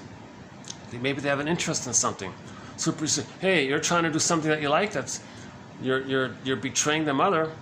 You're trying to separate from her, but but remember, in order to separate, you need the love from her, and to get her love, it was your job to save her. Did you save her? I thought so. No, you didn't. Guilty. Okay, so that's the punitive, harsh superego. So therapist said, look, therapy is about, we got to soften that voice. This therapy process, I'm going to put some healing balm on it. Tiger balm. Let's forget this jargon's one. Let's put some tiger balm on it. Some herbal balm on it. Okay. Oh, really? The client liked that. Oh, I like that idea. I want to soften this harsh, critical voice telling me I'm always guilty, that I didn't save the mother. I tried. Inner critic says, yeah, you tried, but did it work? No. I tried. Don't you give me some credit? Look, you want to be yourself. You got to save the mother. Did you save the mother? No, you didn't. Guilty. So the inner critic, an inner critic, Burglar's version of this is, and you know what? You're really trying to deceive me. The inner critic says, "What are you talking about? Yeah, you take pleasure in displeasure. What are you talking about? No, I remember what happened. You took pleasure in feeling safe by bonding with the mother, but the mother was pain and shame, and you blurted it all in, and you're denying this. Oh, come on, but you forgot? I forgot. Well, I'm here to remind you. You did that. You mean to tell me that if I'm going to have any kind of pleasure without pain, I got to remember that as a child I mixed up pleasure and pain? Well, now you're getting somewhere. I see. So maybe it's got to go that way. So the only way to please the superego or the inner critic is to separate from the mother. Now, one way to trick the superego, Edmund Burglar says, is through perfectionism, because maybe if you're perfect all the time, you can create the fantasy of being one with the mother. Now, if you're one with the mother, that means you didn't disappoint the mother. You got the paradise. That's why we're always searching for paradise, to quell the voice of the inner critic, the superego. So when we listen to music, we're reminded of oneness with the mother. So we love listening to music because it quells the superego. Okay? Or art, if there's some aesthetic thing, beauty in nature, and it reminds us of oneness. Okay, anything aesthetic or beautiful in art, it might remind us of oneness. Okay, or if we're being perfectionistic and we feel everything's perfect, it triggers the memory of oneness. So art, nature, one with beauty, nature. So we're always searching for this memory of being oneness. Now, that's why some people are drawn to the idea that if they marry a partner who looks kind of excellent, has excellent qualities, then the person might say, hey, look, a superego. My partner can be a proxy for my perfection, because look how excellent they are.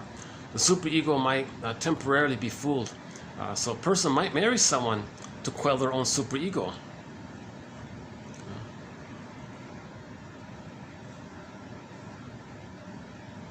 So this therapist said, oh, he's going to go on vacation.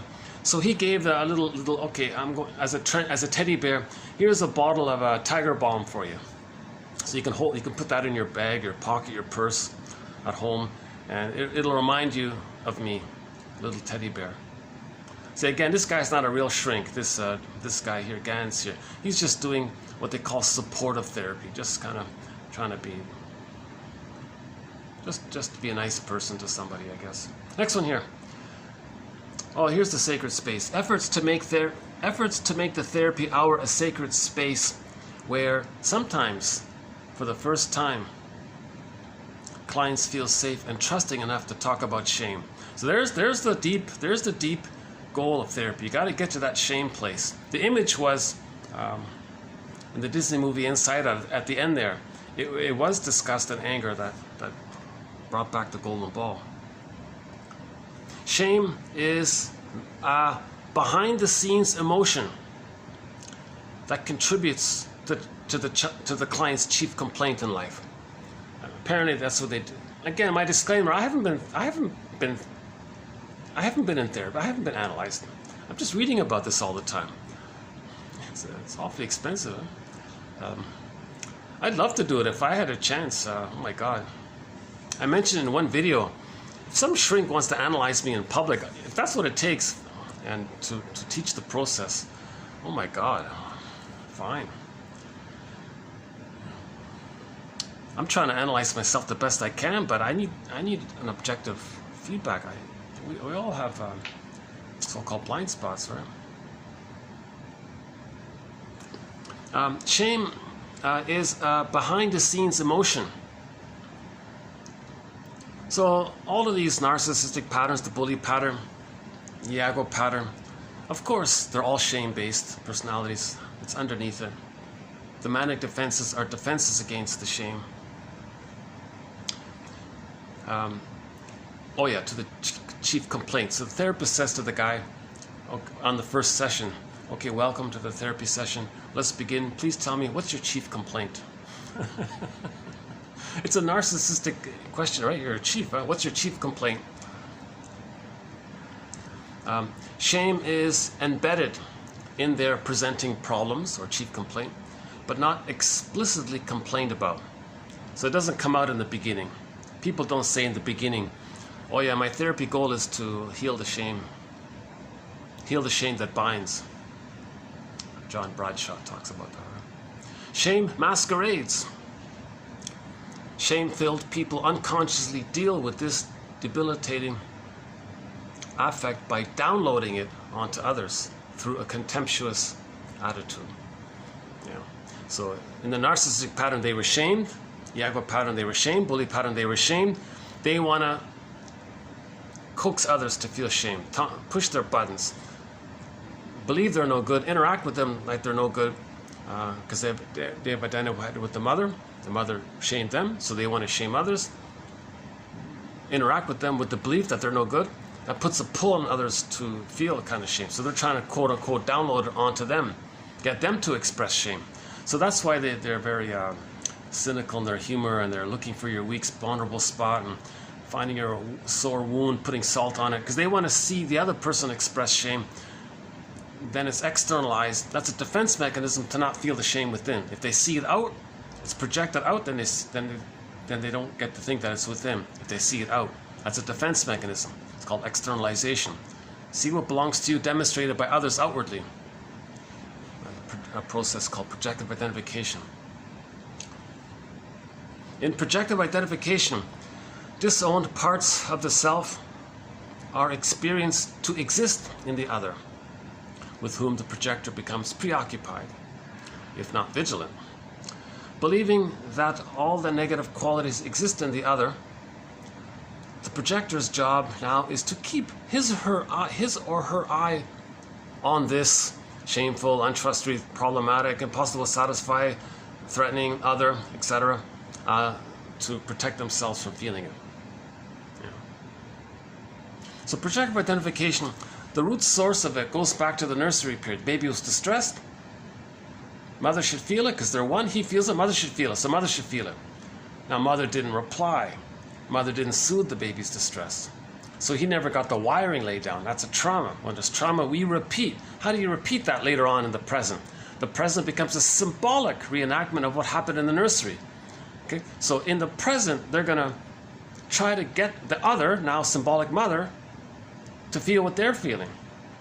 The cycle can't complete. Even if the person goes another person to feel what they're feeling, the cycle can't complete. The person in the present can't say, oh, he's trying to get me to feel what he's feeling. Oh, that means he's replaying the failure in the nursery where the mother didn't soothe him. I see. Maybe I can help him. Okay, I'll invent a time machine, a morphing machine. I'll go into, him and I will go into the machine, travel back to the nursery. I'll morph into the young mother, his young mother's boobie. He'll become the infant. And now I, being the good mother that he needs, I'll soothe, provide the soothing so that he can get the wiring laid down. We'll hop back in the time machine, come back in the present and morph into our respective true ages. And he'll have the wiring in the present, and then he'll say, oh, I don't need to goad you. I can deal with my feelings myself because I have the memory of mother soothing me, and that's part of my wiring. Now I can soothe myself. So I don't need to goad you to feel what I'm feeling because I can regulate. I have affect regulation now because my mother regulated my affect in the nursery. I can now regulate my affect. I don't need you to express and be a proxy for my emotion. In protective identification, the other person becomes like a proxy. It's called evocation of a proxy. Okay? So the proxy feels the thing that you can't feel. They feel for you, so to speak. Sometimes you want them to do things for you because you can't do it. You want them to play a role for you because you can't play that role for yourself. It's called evocation of a proxy. It's synonymous with this thing called projective identification. Okay, so the baby evokes the proxy of the mother, so to speak. So the mother feels the baby is feeling. But in the nursery, the mother soothes the baby, the wiring is laid down. In later life, post age 3, no person can give you that wiring. But that's the fantasy. When we goad others in the present, the fantasy is to have that wiring down, that maybe we can get that wiring down. We can undo the past, change the past, get the wiring that was needed. It's not going to work, right? But awareness of doing this repetition compulsion is a mirror to see the failure in the nursery. When, in the group, the group therapy one. Okay, he talked about a group one here. Gloria. Isn't there a song called Gloria? Just fictional. These are just, they always disguise the people. They use fake names all the time. When no one has yet commented on Gloria's provocative behavior. So one lady in the group therapy was always being difficult and passive aggressive, goading others, right? And no one said anything about it. The therapist was surprised. When no one has yet commented on Gloria's provocative behavior, I say, quote, he says to the group, to everybody in the group there, hey, hello everybody in the group here. You know, I'm concerned about poor Gloria. How outrageous will she have to be before someone recognizes her behavior and is willing to talk with her about it? And then Gloria tells some story about her childhood, of how she only got attention when she was naughty or something. After she told the story, someone said, quote, am I to understand from your story that the only way we can have a relationship with you is to react angrily to your behavior? Hopefully we can find a better way to relate to you. Unquote. Gloria becomes noticeably sad after this comment, and her disruptive behaviors markedly diminish. Yeah, so her pattern was she only got attention when she was naughty. So in the group therapy, she replayed it. And finally somebody said, are we to understand in the group here, by your story, what happened to you as a child, that the only way we can get a relationship with you is to react angrily to your behavior, and that's why you're being so provocative, because you want us to be angry. That's the only way you know how to get a relationship with somebody, to get them to be angry with you? Is that all you ever experienced as a child? Well, hopefully we now in the present can find some better way to relate to you. And then Gloria started to tear up about that. Way to go, So the therapist initiated it by saying, Group, I'm concerned about poor Gloria here. How outrageous will she have to be before someone recognizes her behavior and is willing to talk about it with her? Oh yeah, he made a comment about why didn't anybody in the group talk about Gloria's provocative behavior, lateness, blocking the path, and the phone is ringing and disrupting things, and she's always interrupting people all the time, phone beeping or lateness, and well, I forgot all the examples. So she was being very annoying to everybody, and no one said anything about it. And the therapist commented afterwards, asked the people in the group later as a debriefing, why didn't any of you comment on it? One said, well, the truth is, I'm relieved because I'm normally like that. Now this time someone else can do it. So Gloria was a proxy for their provocative behavior. Another one said, well, I want to see how you deal with it, therapist, because I don't know how to deal with it. I want this to be a teaching moment. I want to see how you deal with a provocative character like this Gloria type. Another one said, well, the truth is, I'm enraged at Gloria, and I'm just afraid to say something because it'll make the problem worse.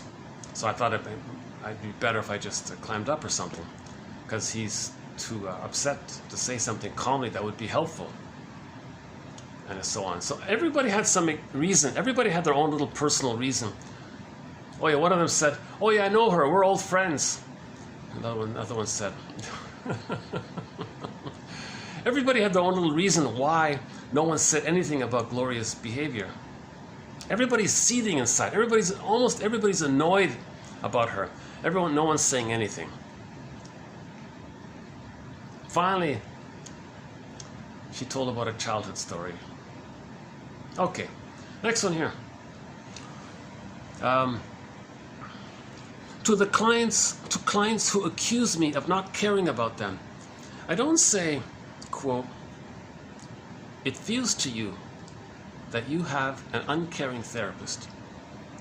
Rather, I say, quote, what's it like for you to have an uncaring therapist? I'll give him the benefit of the doubt that he was a caring therapist. I don't know. It's hard to tell. In the interview, the guy was in his 90s. He was all souped up on some kind of meds. Oh, you could hardly hear him. So I don't know.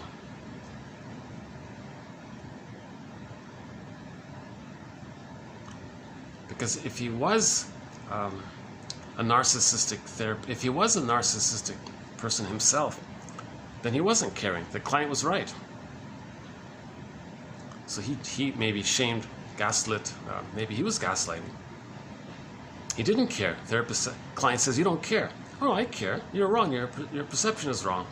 I don't know. I don't know if he gaslit. Tenured professors are rewarded for not being effective, right?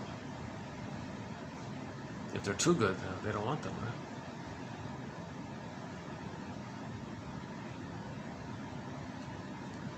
One on complaining. Complaining originates.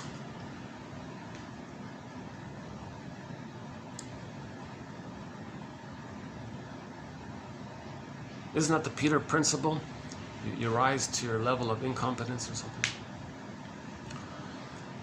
Complaining originates early in life when important caregivers are indifferent or harmful. We all have our preferences for how pain is gift-wrapped. That might be one of his better lines here. We all have our ways of gift-wrapping our pain. We all have our ways of gift-wrapping our pain. So on the surface we look, everything's okay, or hiding the shame, right? Or gift-wrapping the shame. Last one here. In most cases, this last one here, he sort of paraphrased a well-known, famous empathy quote. He says here, in most cases, all things being considered, people are doing the best they can. If you don't think so, you probably don't have enough information, or you don't fully understand the information you do have. So everybody's fighting the difficult battle and all this thing.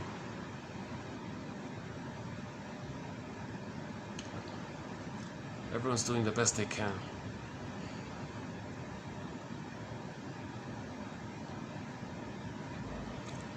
If they're not aware of their trauma and they're replaying it, that's an automatic phenomena until they get to see what happened in the nursery.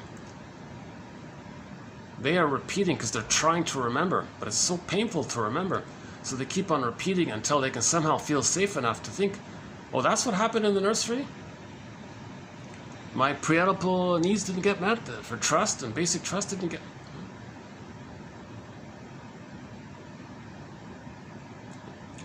How are we doing? Oh, that's it. Okay. That's it. Okay, Jerome Gans. I'm putting this in the category of the self-help quotes.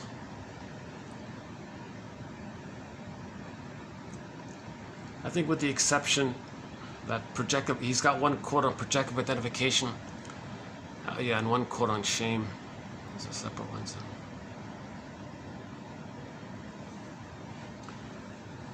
Compassionate neutrality. My favorite one here is compassionate neutrality. Well, the therapist wants to show that he understands, respects, and empathizes with the two, that he's touched by each person's story. If the therapist isn't touched by their story, he's got to understand why. Okay, he's got to have empathy.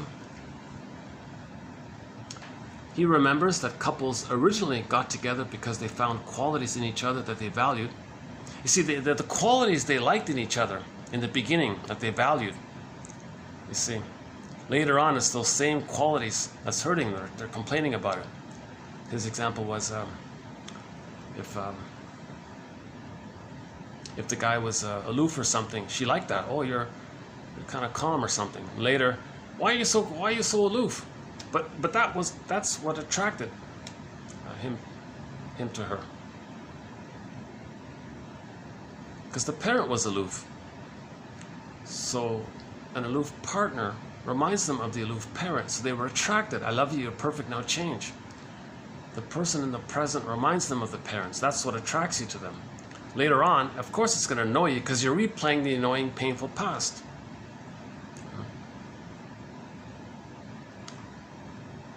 Keeping in mind that partners complain about each other because they are not receiving the emotional responsiveness they need.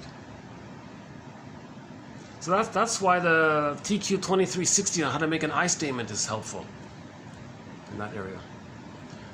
Appreciating that some of the deprivation that partners experience at the hands of each other actually existed in each of them before they met. So Bergler says this: if you think leaving your mate is going to solve your inner conflicts, forget it. Your inner conflicts will faithfully follow you into the next relationship. So you're bringing your inner conflict with you. It wasn't created by the relationship. You brought it into the relationship. Last one here. I like this last one here. Entertaining the possibility that in marrying, the couples unconsciously hoped that this institution would be the solution to feelings of childhood neglect or abuse, emotional abuse. So one quote said that when people get married, they're going to replay the first 3 years of their childhood with each other.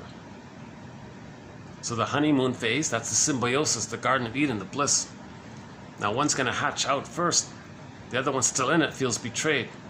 Then you run to the nearest therapist and be aware that you're replaying the first 3 years again, emotionally. Right? As long as you're conscious, they can do it, right? As long as they're conscious. Okay, you're still in the oneness. I'm starting to know my uniqueness. And you can't offer that because you're still in the oneness. Oh, okay, so that's where we're at. Okay, that helps, right? Could you be a little more vague? Glittering generality. That's a defense mechanism, right?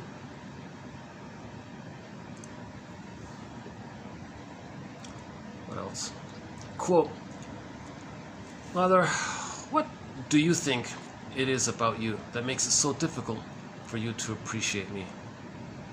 Well, let's play the song before the time runs out. Okay, let's do our song. And we'll come back to it later. I just found this song this morning, just before coming out here. It showed up on one of those automatic suggestions on YouTube. Maybe you might like this song or something. So I was listening to Rick Santers. So it was sort of in the category of Rick Santers, sort of classic rock, but not too well known. So I just found this band here called what are they called again?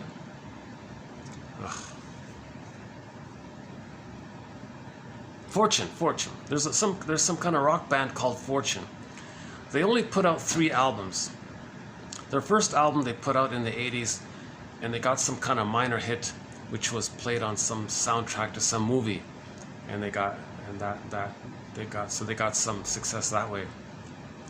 Then they had a second album. Then they were quiet for like 30-40 years. But then a couple of years ago they put out their third album. So I like that. So I checked out the third album, and I noticed the title of the song called I Should Have Known You'd Be Trouble. Well, that's a funny title. So yeah, typical love song. So let's do the lyrics here. I should have known you'd be trouble. Okay. Can you see it here? Let's see. Well, if you can't see it here, it's on YouTube if you do a search for here. Okay, carved in stone. You carved my name with a dull blade. Showed me what it takes to stare at a wall and turn it into a gate, embracing the words I always thought to be true. How was I to know what a simple kiss could undo? All in all, I should have known you'd be trouble, trying to tame the wind with the wind. All in all, I should have known you'd be trouble. If only we could be strangers again. Got me crawling on glass. I haven't a clue what's hidden beneath. Tell me what I to do. Dig in the dirt for some misguided dream. I wake to the sound of your footsteps out in the mist. How was I to know what version of love this is?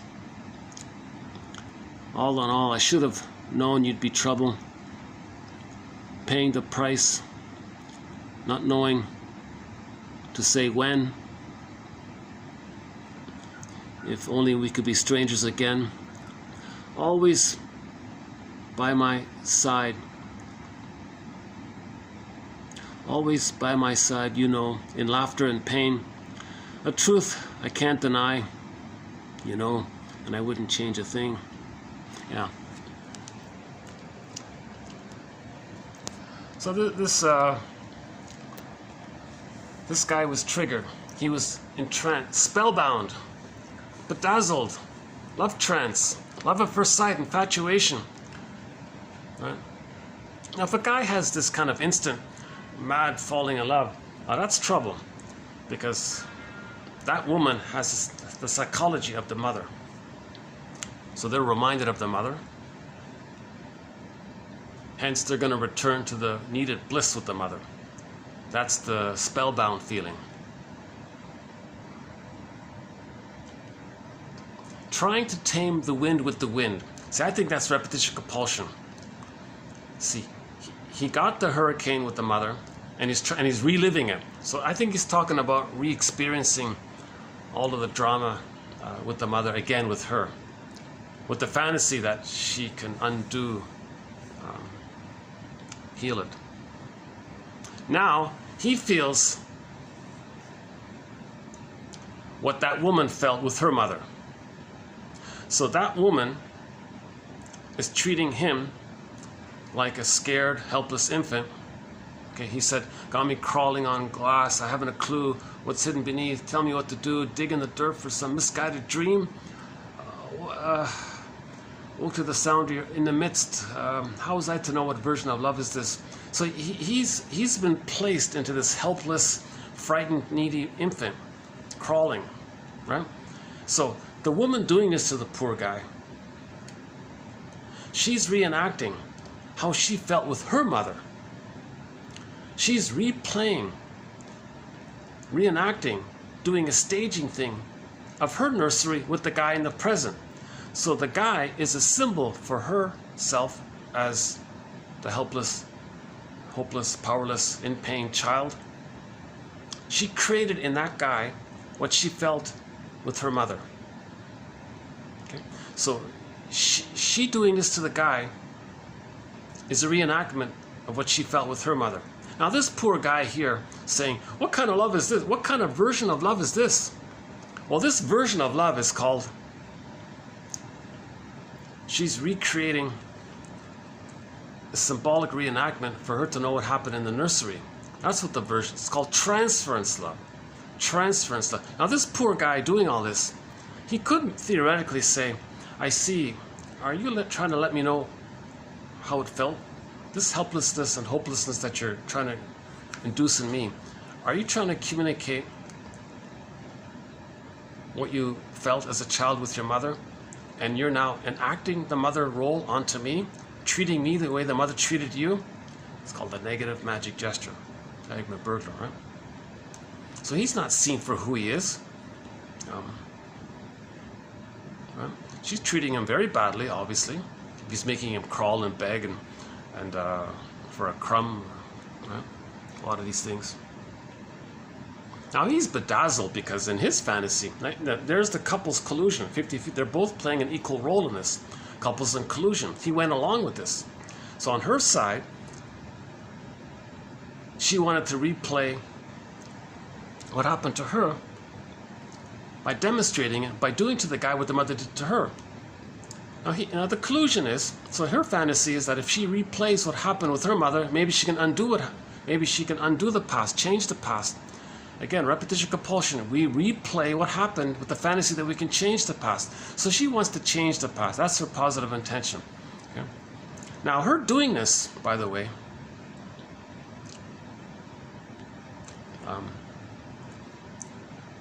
is her loyalty to her mother. Because she's not directing her anger at the mother. Right? So her acting like the mother, her being a caricature of her mother, that's her loyalty to the mother. She's being loyal to her because she still thinks it's her job to save the mother. So she's sort of stuck on that route. Right? Now the guy on his end, he has the fantasy that this girl here can be the good parent that he needed in the childhood. What a mix mash, right? Now Joseph Campbell says we're all trying to feel. So when in both cases they're going to relive how they tried to feel as in the childhood. So when this girl treats this guy so badly, she's reminded of how her mother treated her badly. When she's reminded of how her mother treated badly, triggered up by the reenactment, she's meant to feel, okay, the guy's expressing pain, helplessness, crawling, sad, upset, pleading and all this. Well, I see. So I guess that's what I felt. I'm getting him to express, I'm making him a proxy for what I couldn't feel. So what he's feeling, that's what I tried to feel.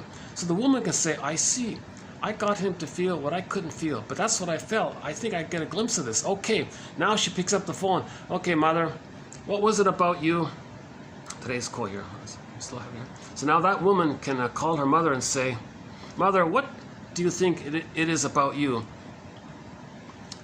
that made it so difficult for you to appreciate me? What was it about you that made it so difficult for you to love me? Give me a secure attachment. So that's what she should do. Now the guy being mistreated can do the same thing. So Morton Keeson says, link your original childhood feelings to the source. If you displace it and replay it and reenact it, and you're not linking it, then you're still being loyal to the mother. You're still trying to save her, correct her.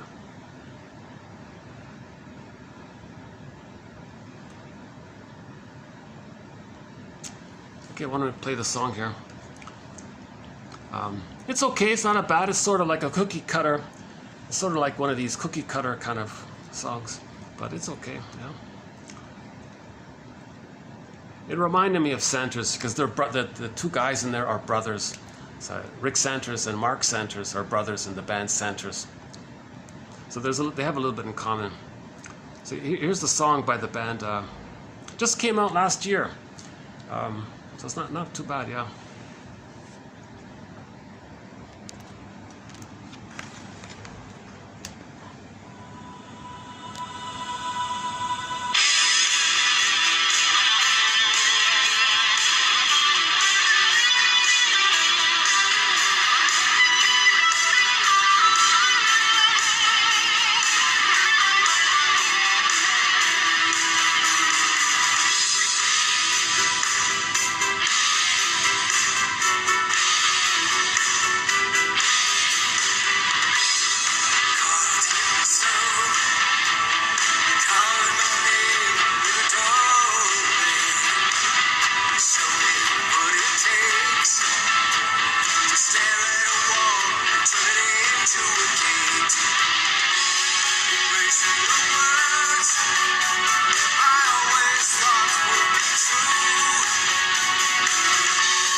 So that's a bit of consciousness, right? That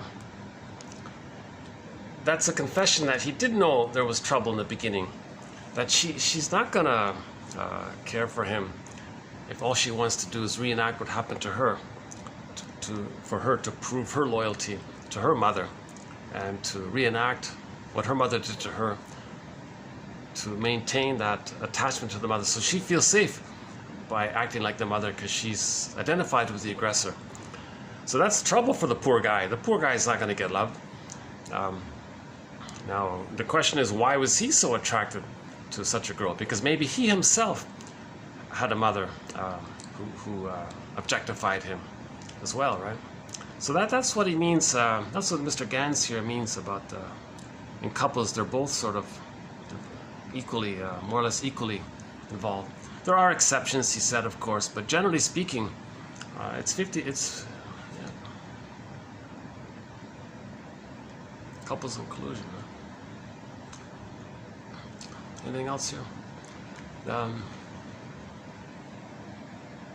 We all have our preferences for how pain is gift wrapped. Ugh.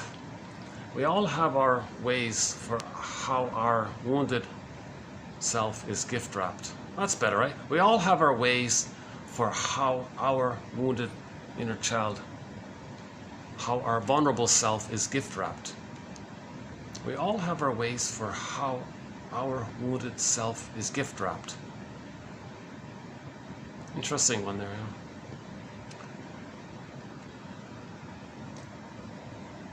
Oh, here's another one. Problematic behaviors that a person exhibits in the world in general, generally speaking, will resurface in his or her group therapy relationships where they can be processed. Yeah. So the way he generally behaves in the world, you're going to see a microcosm reenactment of it in the little mini world of the group therapy.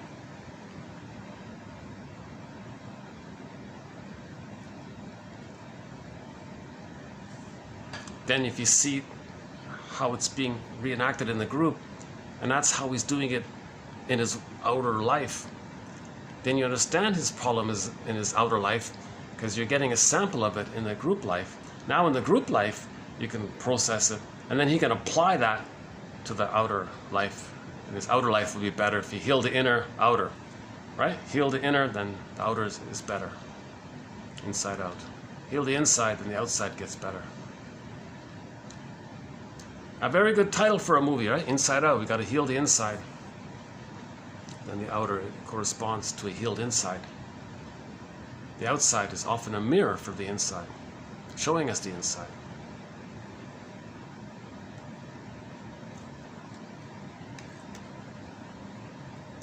Anything else here?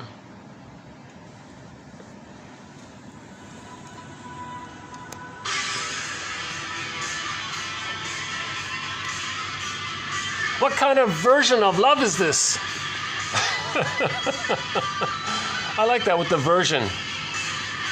This is what version of love is this? Some kind of version of love?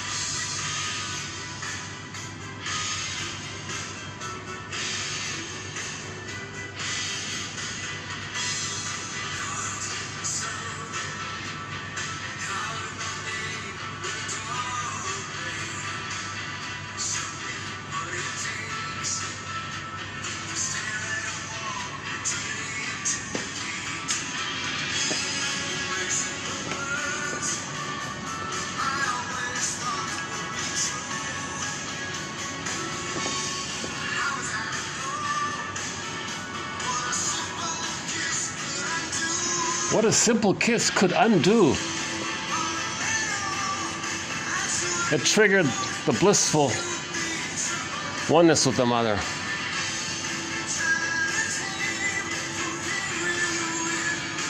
She must have, the woman has a very similar psychological makeup with his mother. He should have known she'd be trouble. Because she's using that as a power against the guy, maybe. Unconsciously.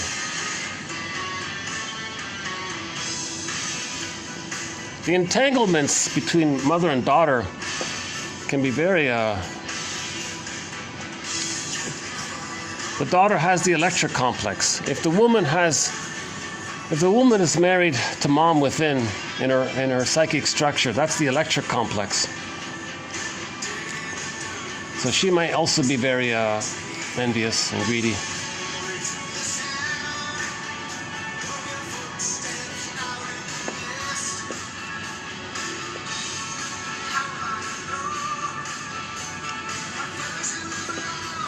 What version of love is this? What version of love is this? I like that line. What version of love is this? Let's go for a little walk here. Oh, now it's nice and quiet, huh? Aha.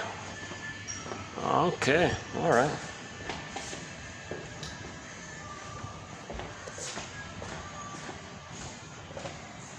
Oh my goodness, now it's nice and quiet, huh?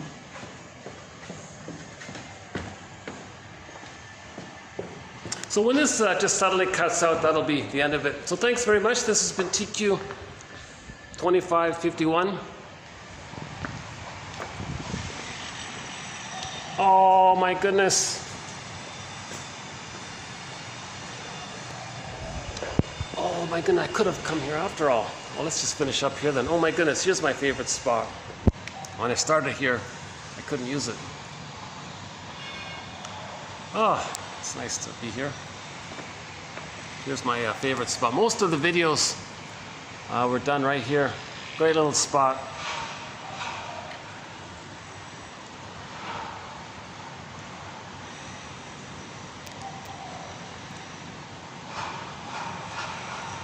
Maybe I can read some quotes from the collection. Yeah, hold on a sec. Let's give me about 2 minutes to bring back the laptop, and we'll do some quotes. Hold on a sec.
Still recording? Okay. Let's dig up the file of 1001 Windmills of the Mind, and let's use the rest of the time here to cover some other quotes. Okay, hold on a sec.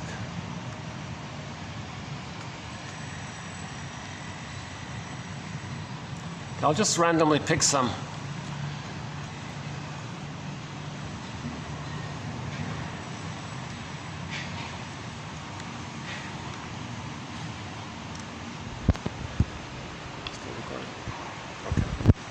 Oh, here's one about shame.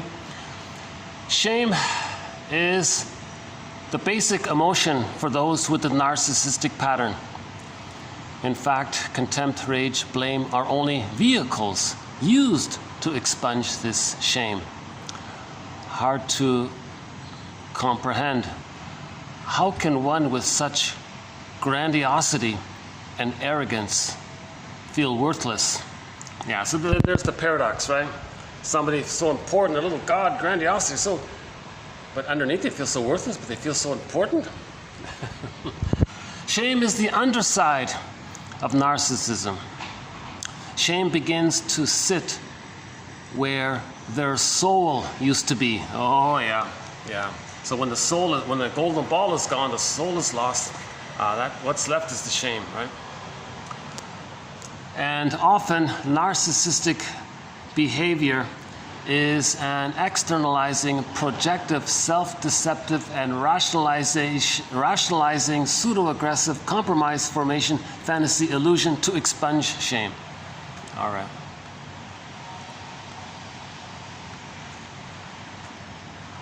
Oh, shame as a wound of attachment, dysregulation, and a compromised nervous system. Communicated and defended against by projection of needs and emotions, impression management, and a hypercathexis to the inner critic. Oh, a hypercathexis to the inner critic. Yeah.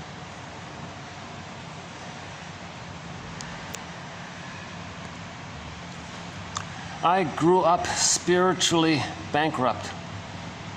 I experienced a vast emptiness that cried to be filled up.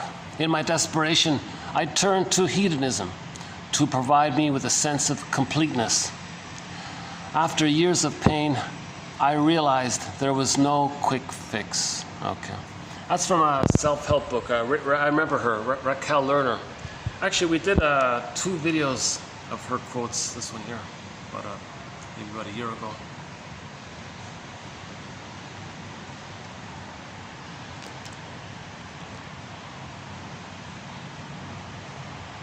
What's this? The 12 steps. A summary of the 12-step process. Steps 1 to 3 is about giving up. Letting go, giving up, right? Giving up your old your grandiosity and your arrogance. Steps 4 to 6 is about fessing up. Okay, come clean. Steps 7 to 9 is about making up. That's the reparation. 10 to 12 is about growing up. Okay.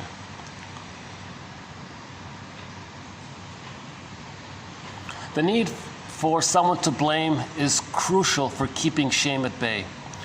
Those mothers with the narcissistic pattern are adept in manipulating and brainwashing. So the victim child will take on the guilt as a way of avoiding taking personal responsibility. It's a slick, convenient way to demoralize the child while making the parent with this pattern look superior, honed to an art form, adept at mind games. Oh, here's the Triumph song. She should have known it from the start. It's a game of broken hearts. Oh yeah, we mentioned the Triumph song earlier.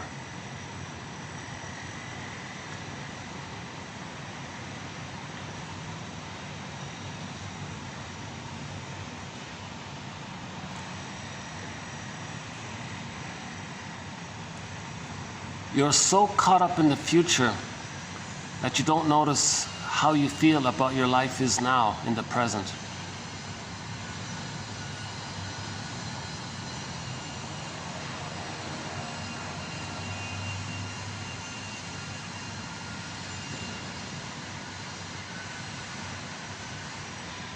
Okay, so we've got some jargon about the endopsychic structure. The ego divides into a central ego, okay, the hopeful ego, the inner critic ego. The central ego also internalizes what Fairbairn called the ideal object, and in order to earn its appropriation develops the moral defense of guilt. Okay, that takes time to go through. Let's do that another time here.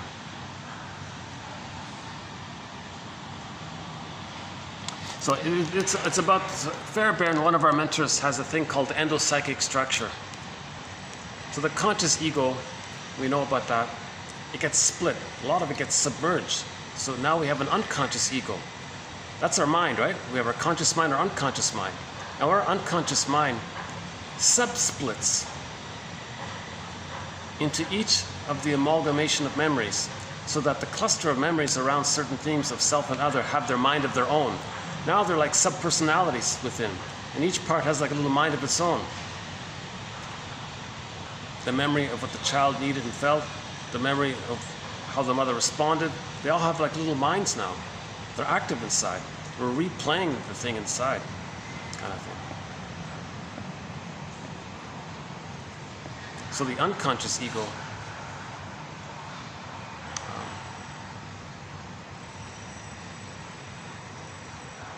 is serving the inner world, and our conscious ego wants what we reasonably want. So we want to bring up more the unconscious ego to conscious ego. So a lot of our ego, we don't want too much of our ego to be in the unconscious. Then we're driven too much by the unconscious self. We want more of our consciousness up into consciousness. We don't want to give too much of our mind power to the painful memories, basically. Okay, let's update that one. Yeah, okay, we mentioned this one before. The pleasure and displeasure principle, sometimes called psychic masochism or injustice collecting.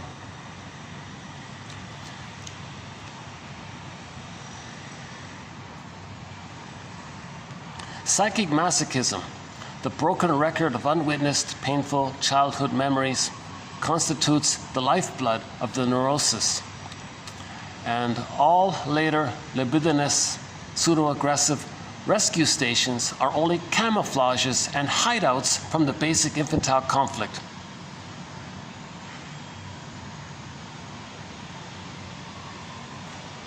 So we got to stop linking the pleasure of the memory of safety with the pain from the mother that the mother gave us. We got to separate ourselves from the mother. That's why. Right?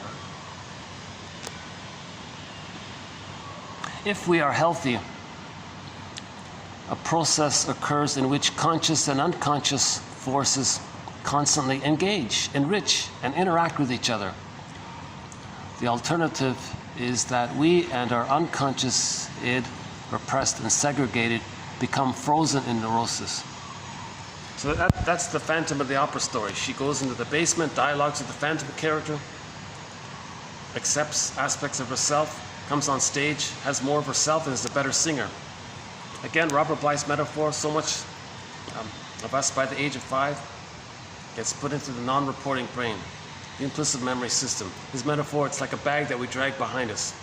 It's the shadow self, the unconscious self, the second self, the secret self. If we were to amalgamate all of our own disowned traits in some kind of metaphysical imagining, create a character that represents and embodies all of our own disowned traits and create this character is the double self. The double self, the secret self. It's the one who walks with us, who's not like us, who is us. Someone's living my life and I know nothing about him. We want to befriend this double self, have a dialogue with ourselves. So again, in literature, this is the motif of the double. So in a story, when there's a character that represents the person's disowned traits, that's the double self. He's meant to befriend him, meaning a metaphor for knowing aspects about ourselves that we don't know about, befriending ourselves, accepting it. And it's meant to be this constant dialogue back and forth. That's why in many myths and fairy tales, there's this half of the time in the unconscious, half of the time in the conscious, half of the time in the winter, half of the time in the summer. Okay? So in the Mi'kmaq story, the summer legend, Glooskap spent half of the time in one world, half of the time in the other. So the seasons, right? Sometimes Persephone spends half of the time in the underworld, half of the time on the land. So we live in two worlds. So we want this kind of connection to how we feel. I feel it, am I aware that I feel it? Oh, I feel it and I'm aware that I'm feeling it. That's the dialogue between the unconscious and the conscious. Self-awareness, in other words.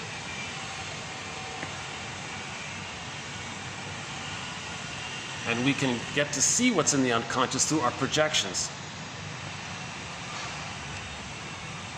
Prejudice is confession of the unconscious. Prejudice is confession of attachment trauma.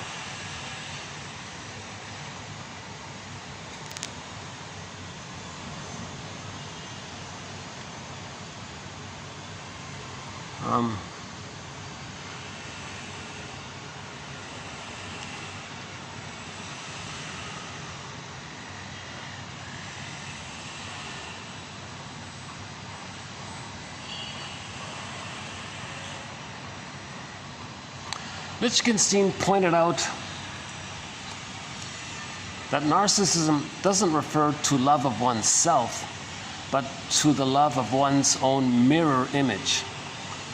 It follows that object relationships become narcissistic whenever there are regressive efforts on the part of the individual to maintain an identity through the mirroring of the self in the object.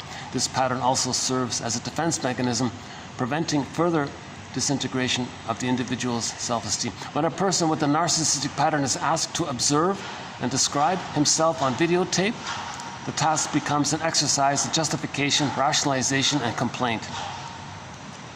So this mirrored image, right? That's reference to the issue of symbiosis. Narcissist looks into the pool of water, he sees a reflection of himself. The object of my affection is my reflection. He's transfixed. Okay? That's the oneness. He's one with the mother. That's the oneness. He's transfixed. He's actually looking for a mother's loving gaze so he can leave it. So he's stuck there. He's frozen there. Bedazzled. He's stuck. He's frozen. Okay? The petrified frog feeling, or the frozen woolly mammoth feeling. So that stuckness where he's transfixed, where he didn't get enough mother's response to leave the oneness with the mother. Okay, so that image of narcissist staring at his reflection in the pool of water, that's a metaphor for the psychology of symbiosis. He couldn't leave the symbiosis. He didn't get enough of it, and he's stuck there looking for it. He sees an image of himself in the pool of water. That's a concept of himself being one with the mother. That's called the ego ideal, the idealized self, the glorified self, the search for glory. So he'll always search for this image of himself when he was a little god, one with the mother. It's a huge irony because he goes through life searching for something that never existed. When he was a baby, he wasn't a little god, but he had an image and a belief that he was, and he's searching for that all the time, hence the narcissistic pattern. Now, his feelings is disembodied, that's Echo. And in the story, Echo turns to stone. He turns into the flower. The flower is Narcissus flower. And interesting about that flower, they said Narcissus comes from the word narke. The Greek myth of Narcissus was inspired to symbolize it. They created the flower narke, which means narcotic-like or something. So Narcissus is addicted to this oneness feeling. So he may be hedonistic, or he may be playboy, Don Juan, selfish, always searching for the one-upper, not caring about others. Oh no, it's just, I thought it was a butterfly. One of those nice little blue flowers was flying around. I thought it was a butterfly. I thought it was a butterfly. What else is there? That's one of our threads, the narcissistic pattern. I'll admit there is some jargon here. Oh, the plunder system. Buy on the rumors, sell after the fact. Buy on the cannons, sell on the trumpets. Oh boy. Well, let's not go there. The plunder system. The plunder system is greed, envy, loyalty to the mother, rationalizations. Tout comprendre, c'est tout pardonner. To understand all is to forgive all. Oh yeah, I forgot that one. To understand all is to forgive all.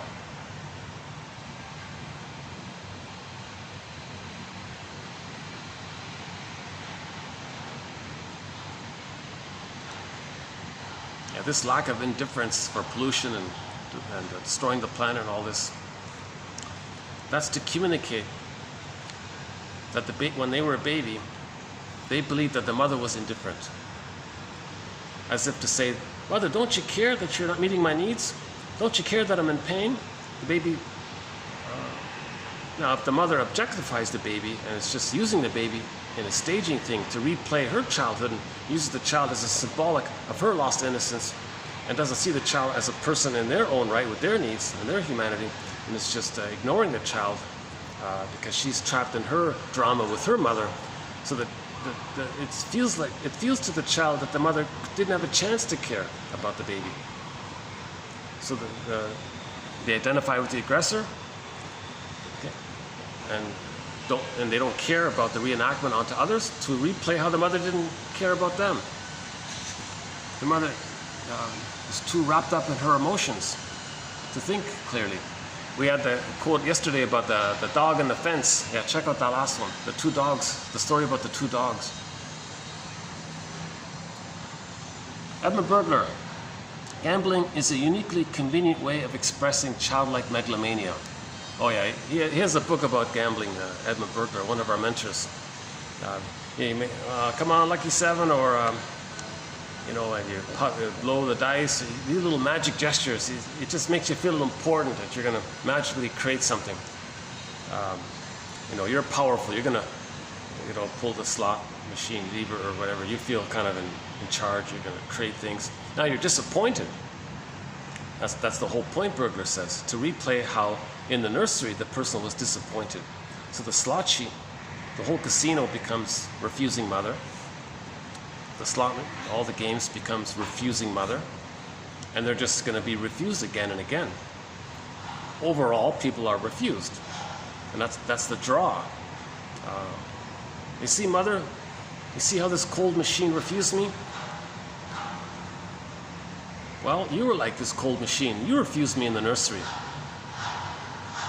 So they're replaying it symbolically with the fantasy they could change the past. It's ridiculous. Going to the slot machine, playing with that thing, this cold stone thing that's going to refuse you.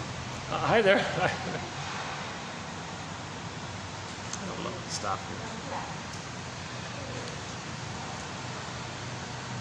Oh boy, it's a friendly. This is the friendliest, one of the friendliest places I've been. Friendly staff here. Very popular hotel complex. Two massive towers there. A lot of functions are taking place here all the time.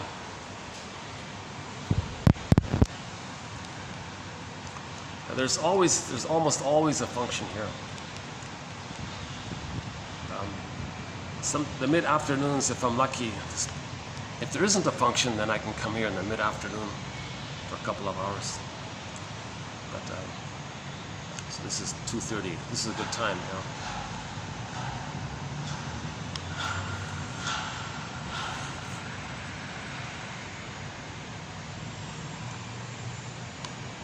Desperado trends. One cannot understand the dysfunctional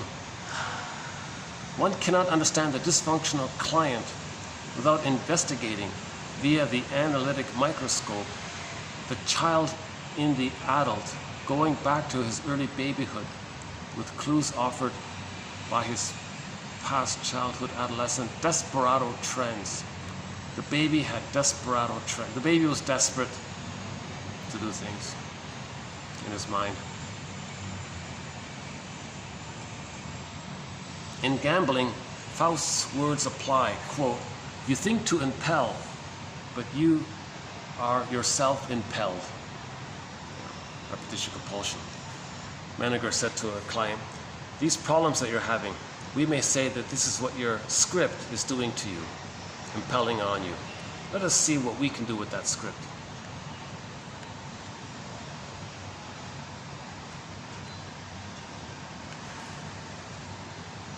Neurotics are looking for neurotic mates, and they find each other. Neurotics are looking for neurotic mates, and they find each other. Neurotics are not looking for healthy mates, because that won't remind them of the dysfunctional mother. It's really quite explainable I want you because you're unattainable. A lyric in the song, It Must Be Something Psychological by Katie Lee, also on our soundtrack.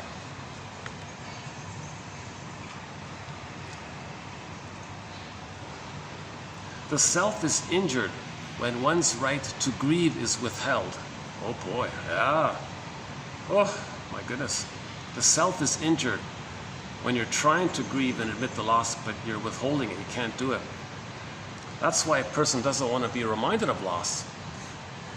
That's why they might become very controlling and demanding, because they can't grieve. It's too painful to grieve. Each selects as a mate one whose personality or neurosis complements their own.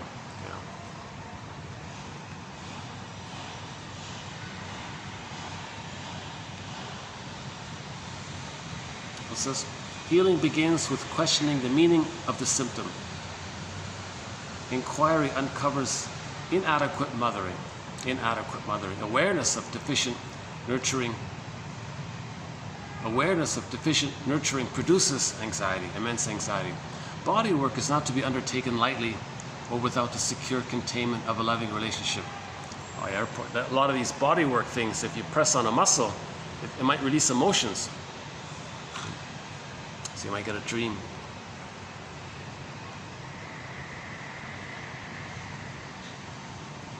Affect which cannot find expression might lead to a conversion symptom. These substitutive symbolic symptoms never bring full relief and are of course maladaptive. The body bears the burden. The body reveals and conceals the trauma. Oh, here we go. Transference is the instrument for understanding the reality of the past. So transference is the symbolic reenactment of the past and the present to help us understand the reality of the past.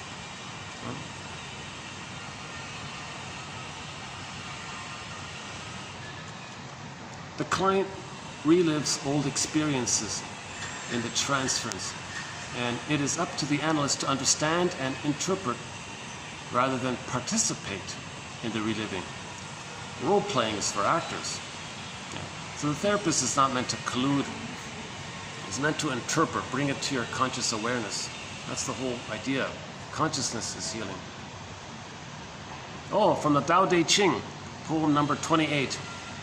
Know the doing, keep to feeling. Know your defense mechanisms. Keep to the inner life that's being defended against. Wounded people express what happened to them and find outlets. A happy child is raised without blame and shame. Oh, that's my sort of spin on it. I was experimenting. So I took poem number 28 and I thought I experimented to see if I could create a psychoanalytic version of it. The client doesn't need your kindness but your understanding. The client has been addicted to his childhood and must experience withdrawal symptoms. The client has been addicted to his childhood. This repetition compulsion, the brain chemistry, oh boy, and must experience withdrawal symptoms. I don't think anybody's ever put it that way. That's the first time I've seen it that way. So growing up, we're going to experience withdrawal symptoms.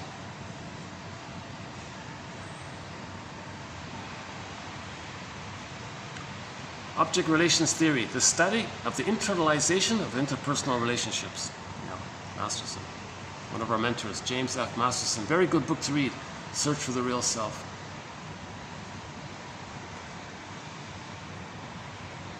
The price for living a false self is the inability to engage in intimate relationships, obviously.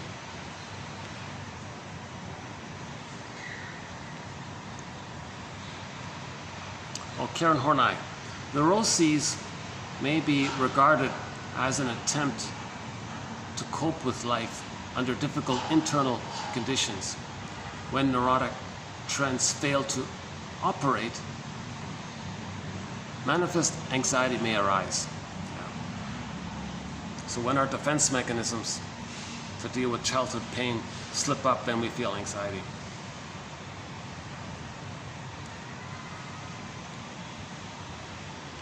The neurotic is basically an unhappy person characterized by inflexibility of reactions, a marked discrepancy between his potentialities for adaptations and his achievements, and by strong anxieties accompanied by various defenses to offset. Okay, the gap between the idealized self and the actual self, right? You are not your brain. Oh, that's the title of a self-help book. But keep the brain in mind. We're more than our brain, right? When the brain sends us information, that's our mind, our consciousness. Now our brain, there's a part of the brain called the non-reporting brain. That's the unconscious. So we have the conscious mind, unconscious mind.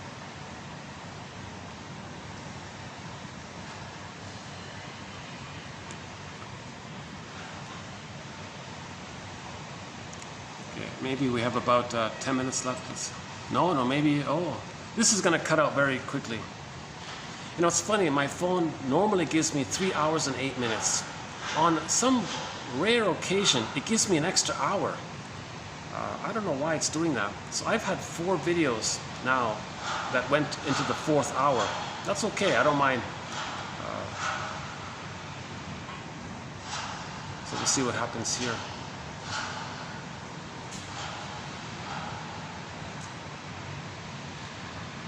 Yeah, I think I've just hit the 3 hour and 8 minute mark. So either it's going to cut out any minute now, or it's going to give me another hour. Transference relationships.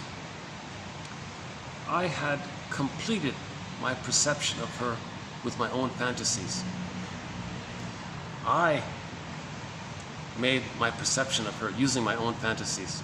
Yeah, it's transference. Well, what's this, Lady in the Dark? The extraordinary results viewed in the theater. Example, the theater of the play Lady in the Dark, which also became a movie. The drama condenses the tedious world of everyday existence for an audience that otherwise would become bored and restless if exposed to the meticulous working through of psychoanalysis. The audience, and too often the client, searches for the magical shortcut which may temporarily relieve anxiety rather than the redevelopment of disturbed childhood processes into mature actions. Oh, I remember this. She said originally the play, like the stage play of Lady in the Dark, they said it was very psychological, and people flocked to see this play because it was a real psychological, gritty psychological process. It resembled a therapy process. And it was immensely popular. And then when they converted the play into the movie, 90% of it was lost. You got like a little crumb left. This is the one with Ginger Rogers, right? Lady in the Dark. Yeah, that's Ginger Rogers, that one, right? There's like a crumb in there where she said, oh yeah, Ginger Rogers said, it's funny how a grown adult can be dictated by the childhood past, by the fantasies of a childhood past. Oh, okay, what else? Hold on a sec.